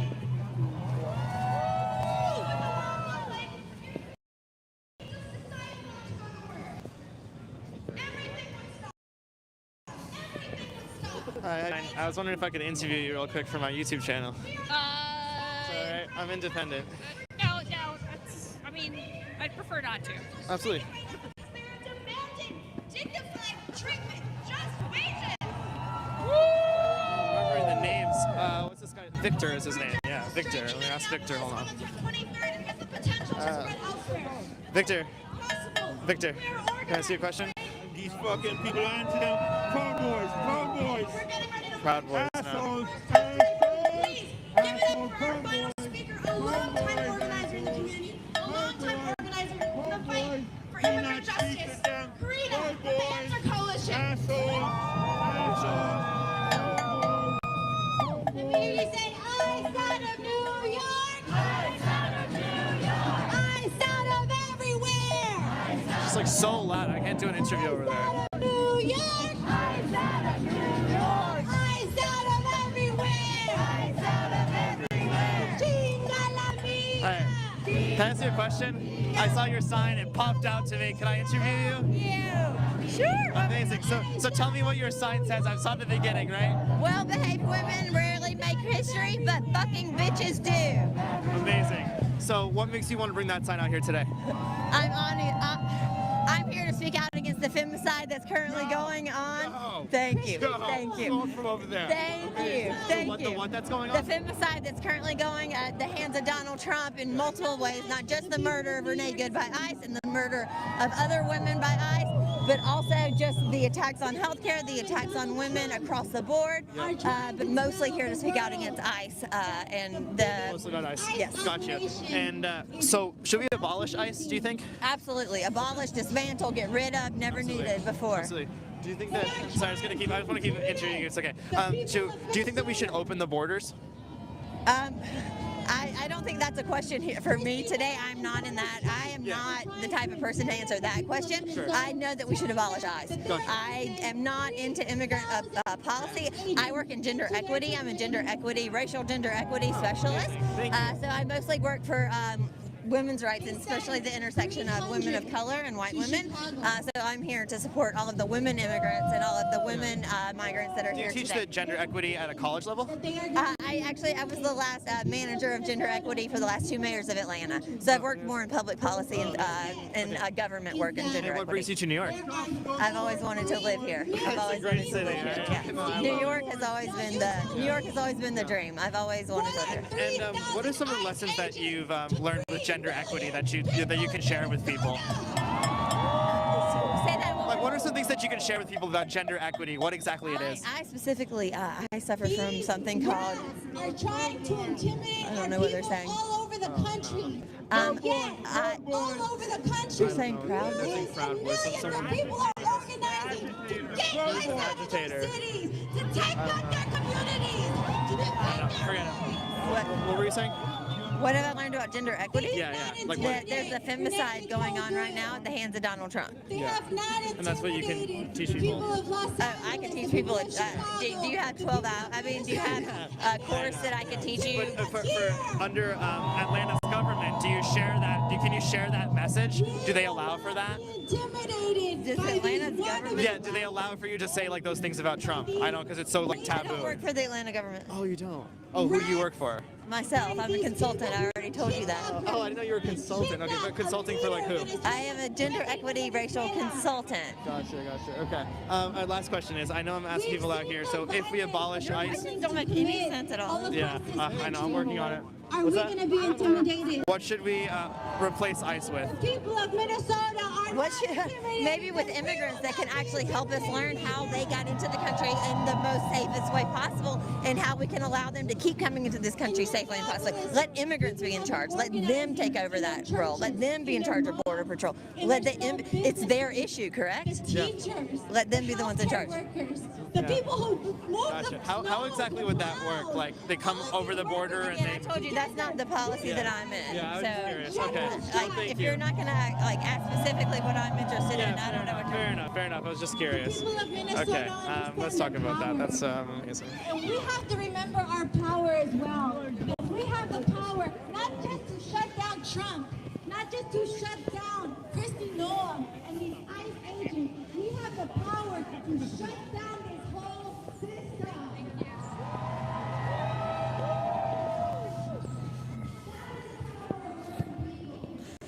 Okay, I want to talk about that. Okay, so I've done these interviews for about a year now, and that I've never heard anything like that in my life. That we should replace ICE with immigrants. You think you hear it all, and you don't. You don't.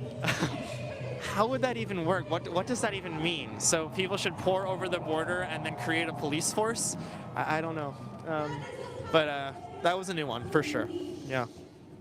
That was a new one. And once that That's genuinely insane, guys. I feel like I will do like 1 or 2 more interviews, guys. But that is unbelievable. That is insane.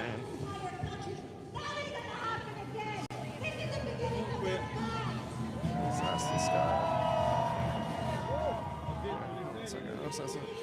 Alright, how much are these shirts? No camera. Just how much is it? 20 bucks? Okay. Where do you make these?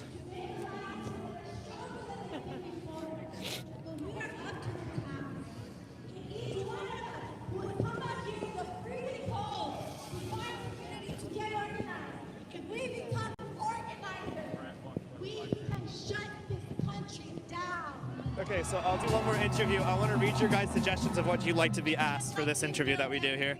So I'm watching the chat. Okay, guys, let me know which questions. I'm reading the chat right now. What would you like to ask people?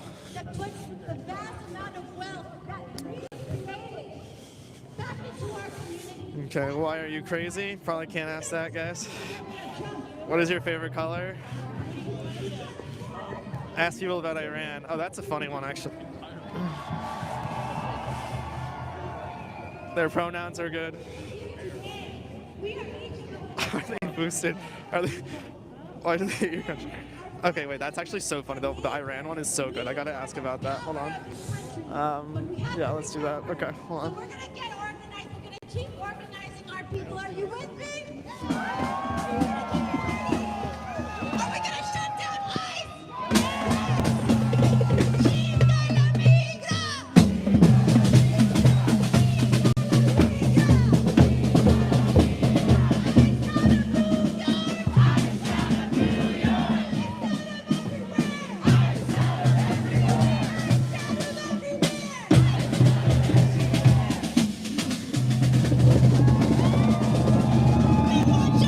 I have a question.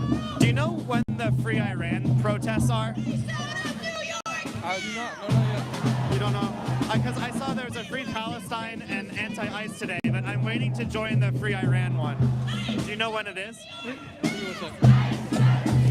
you know? Like, can I ask you a question? Do you know when the Free Iran protest is? I'm not sure. I have a question. Do you know when the Free Iran protest is? It's the guy with the camera telling you not to see it. Do you know when it is? No, I don't know. I'm wondering. Alright. Do you know when the Free? Do you know when the Free Iran protest is? Hopefully soon. Free Iran. What's that? Hopefully soon. Free Iran. I know. I want to free Iran. Do you know when the protest is? There are many people here who are very supportive of the freedom of Iran. Yeah. Okay, I saw that the flyer said Free Palestine, and I wasn't sure if we're able to say Free Iran. Free Palestine and Free Iran. Okay. Do you think there will be a Free Iran protest scheduled? I'd love to. Yeah. Okay. Can you talk to the People's Forum about it? Sure. Okay. Do you work with them? Yeah. You do? I'd be happy to talk to them. Okay. Yeah. Please talk to the People's Forum about it because I know they organize all the protests. Absolutely. And Is it rage bait for the internet? Is it rage bait? Yeah. Do you think it is? It does look like it. Why does it feel that way? Because you're putting a mic in my face, accusing us of not caring about Iran, which we do. I'm not accusing you. I'm wondering when it is. Sure. Talk to the People's Forum. So I'll check your guys' Instagram and I'll find the Free Iran protest this week, right? Yeah, go check out the People's Forum. Amazing. Thank you. All right.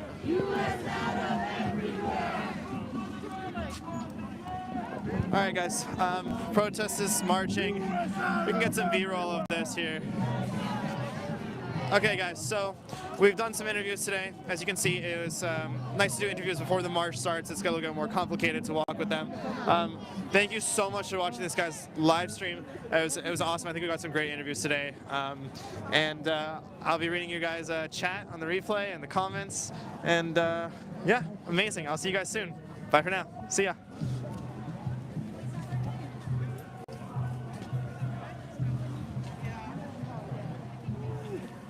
So you're in the journalism program also?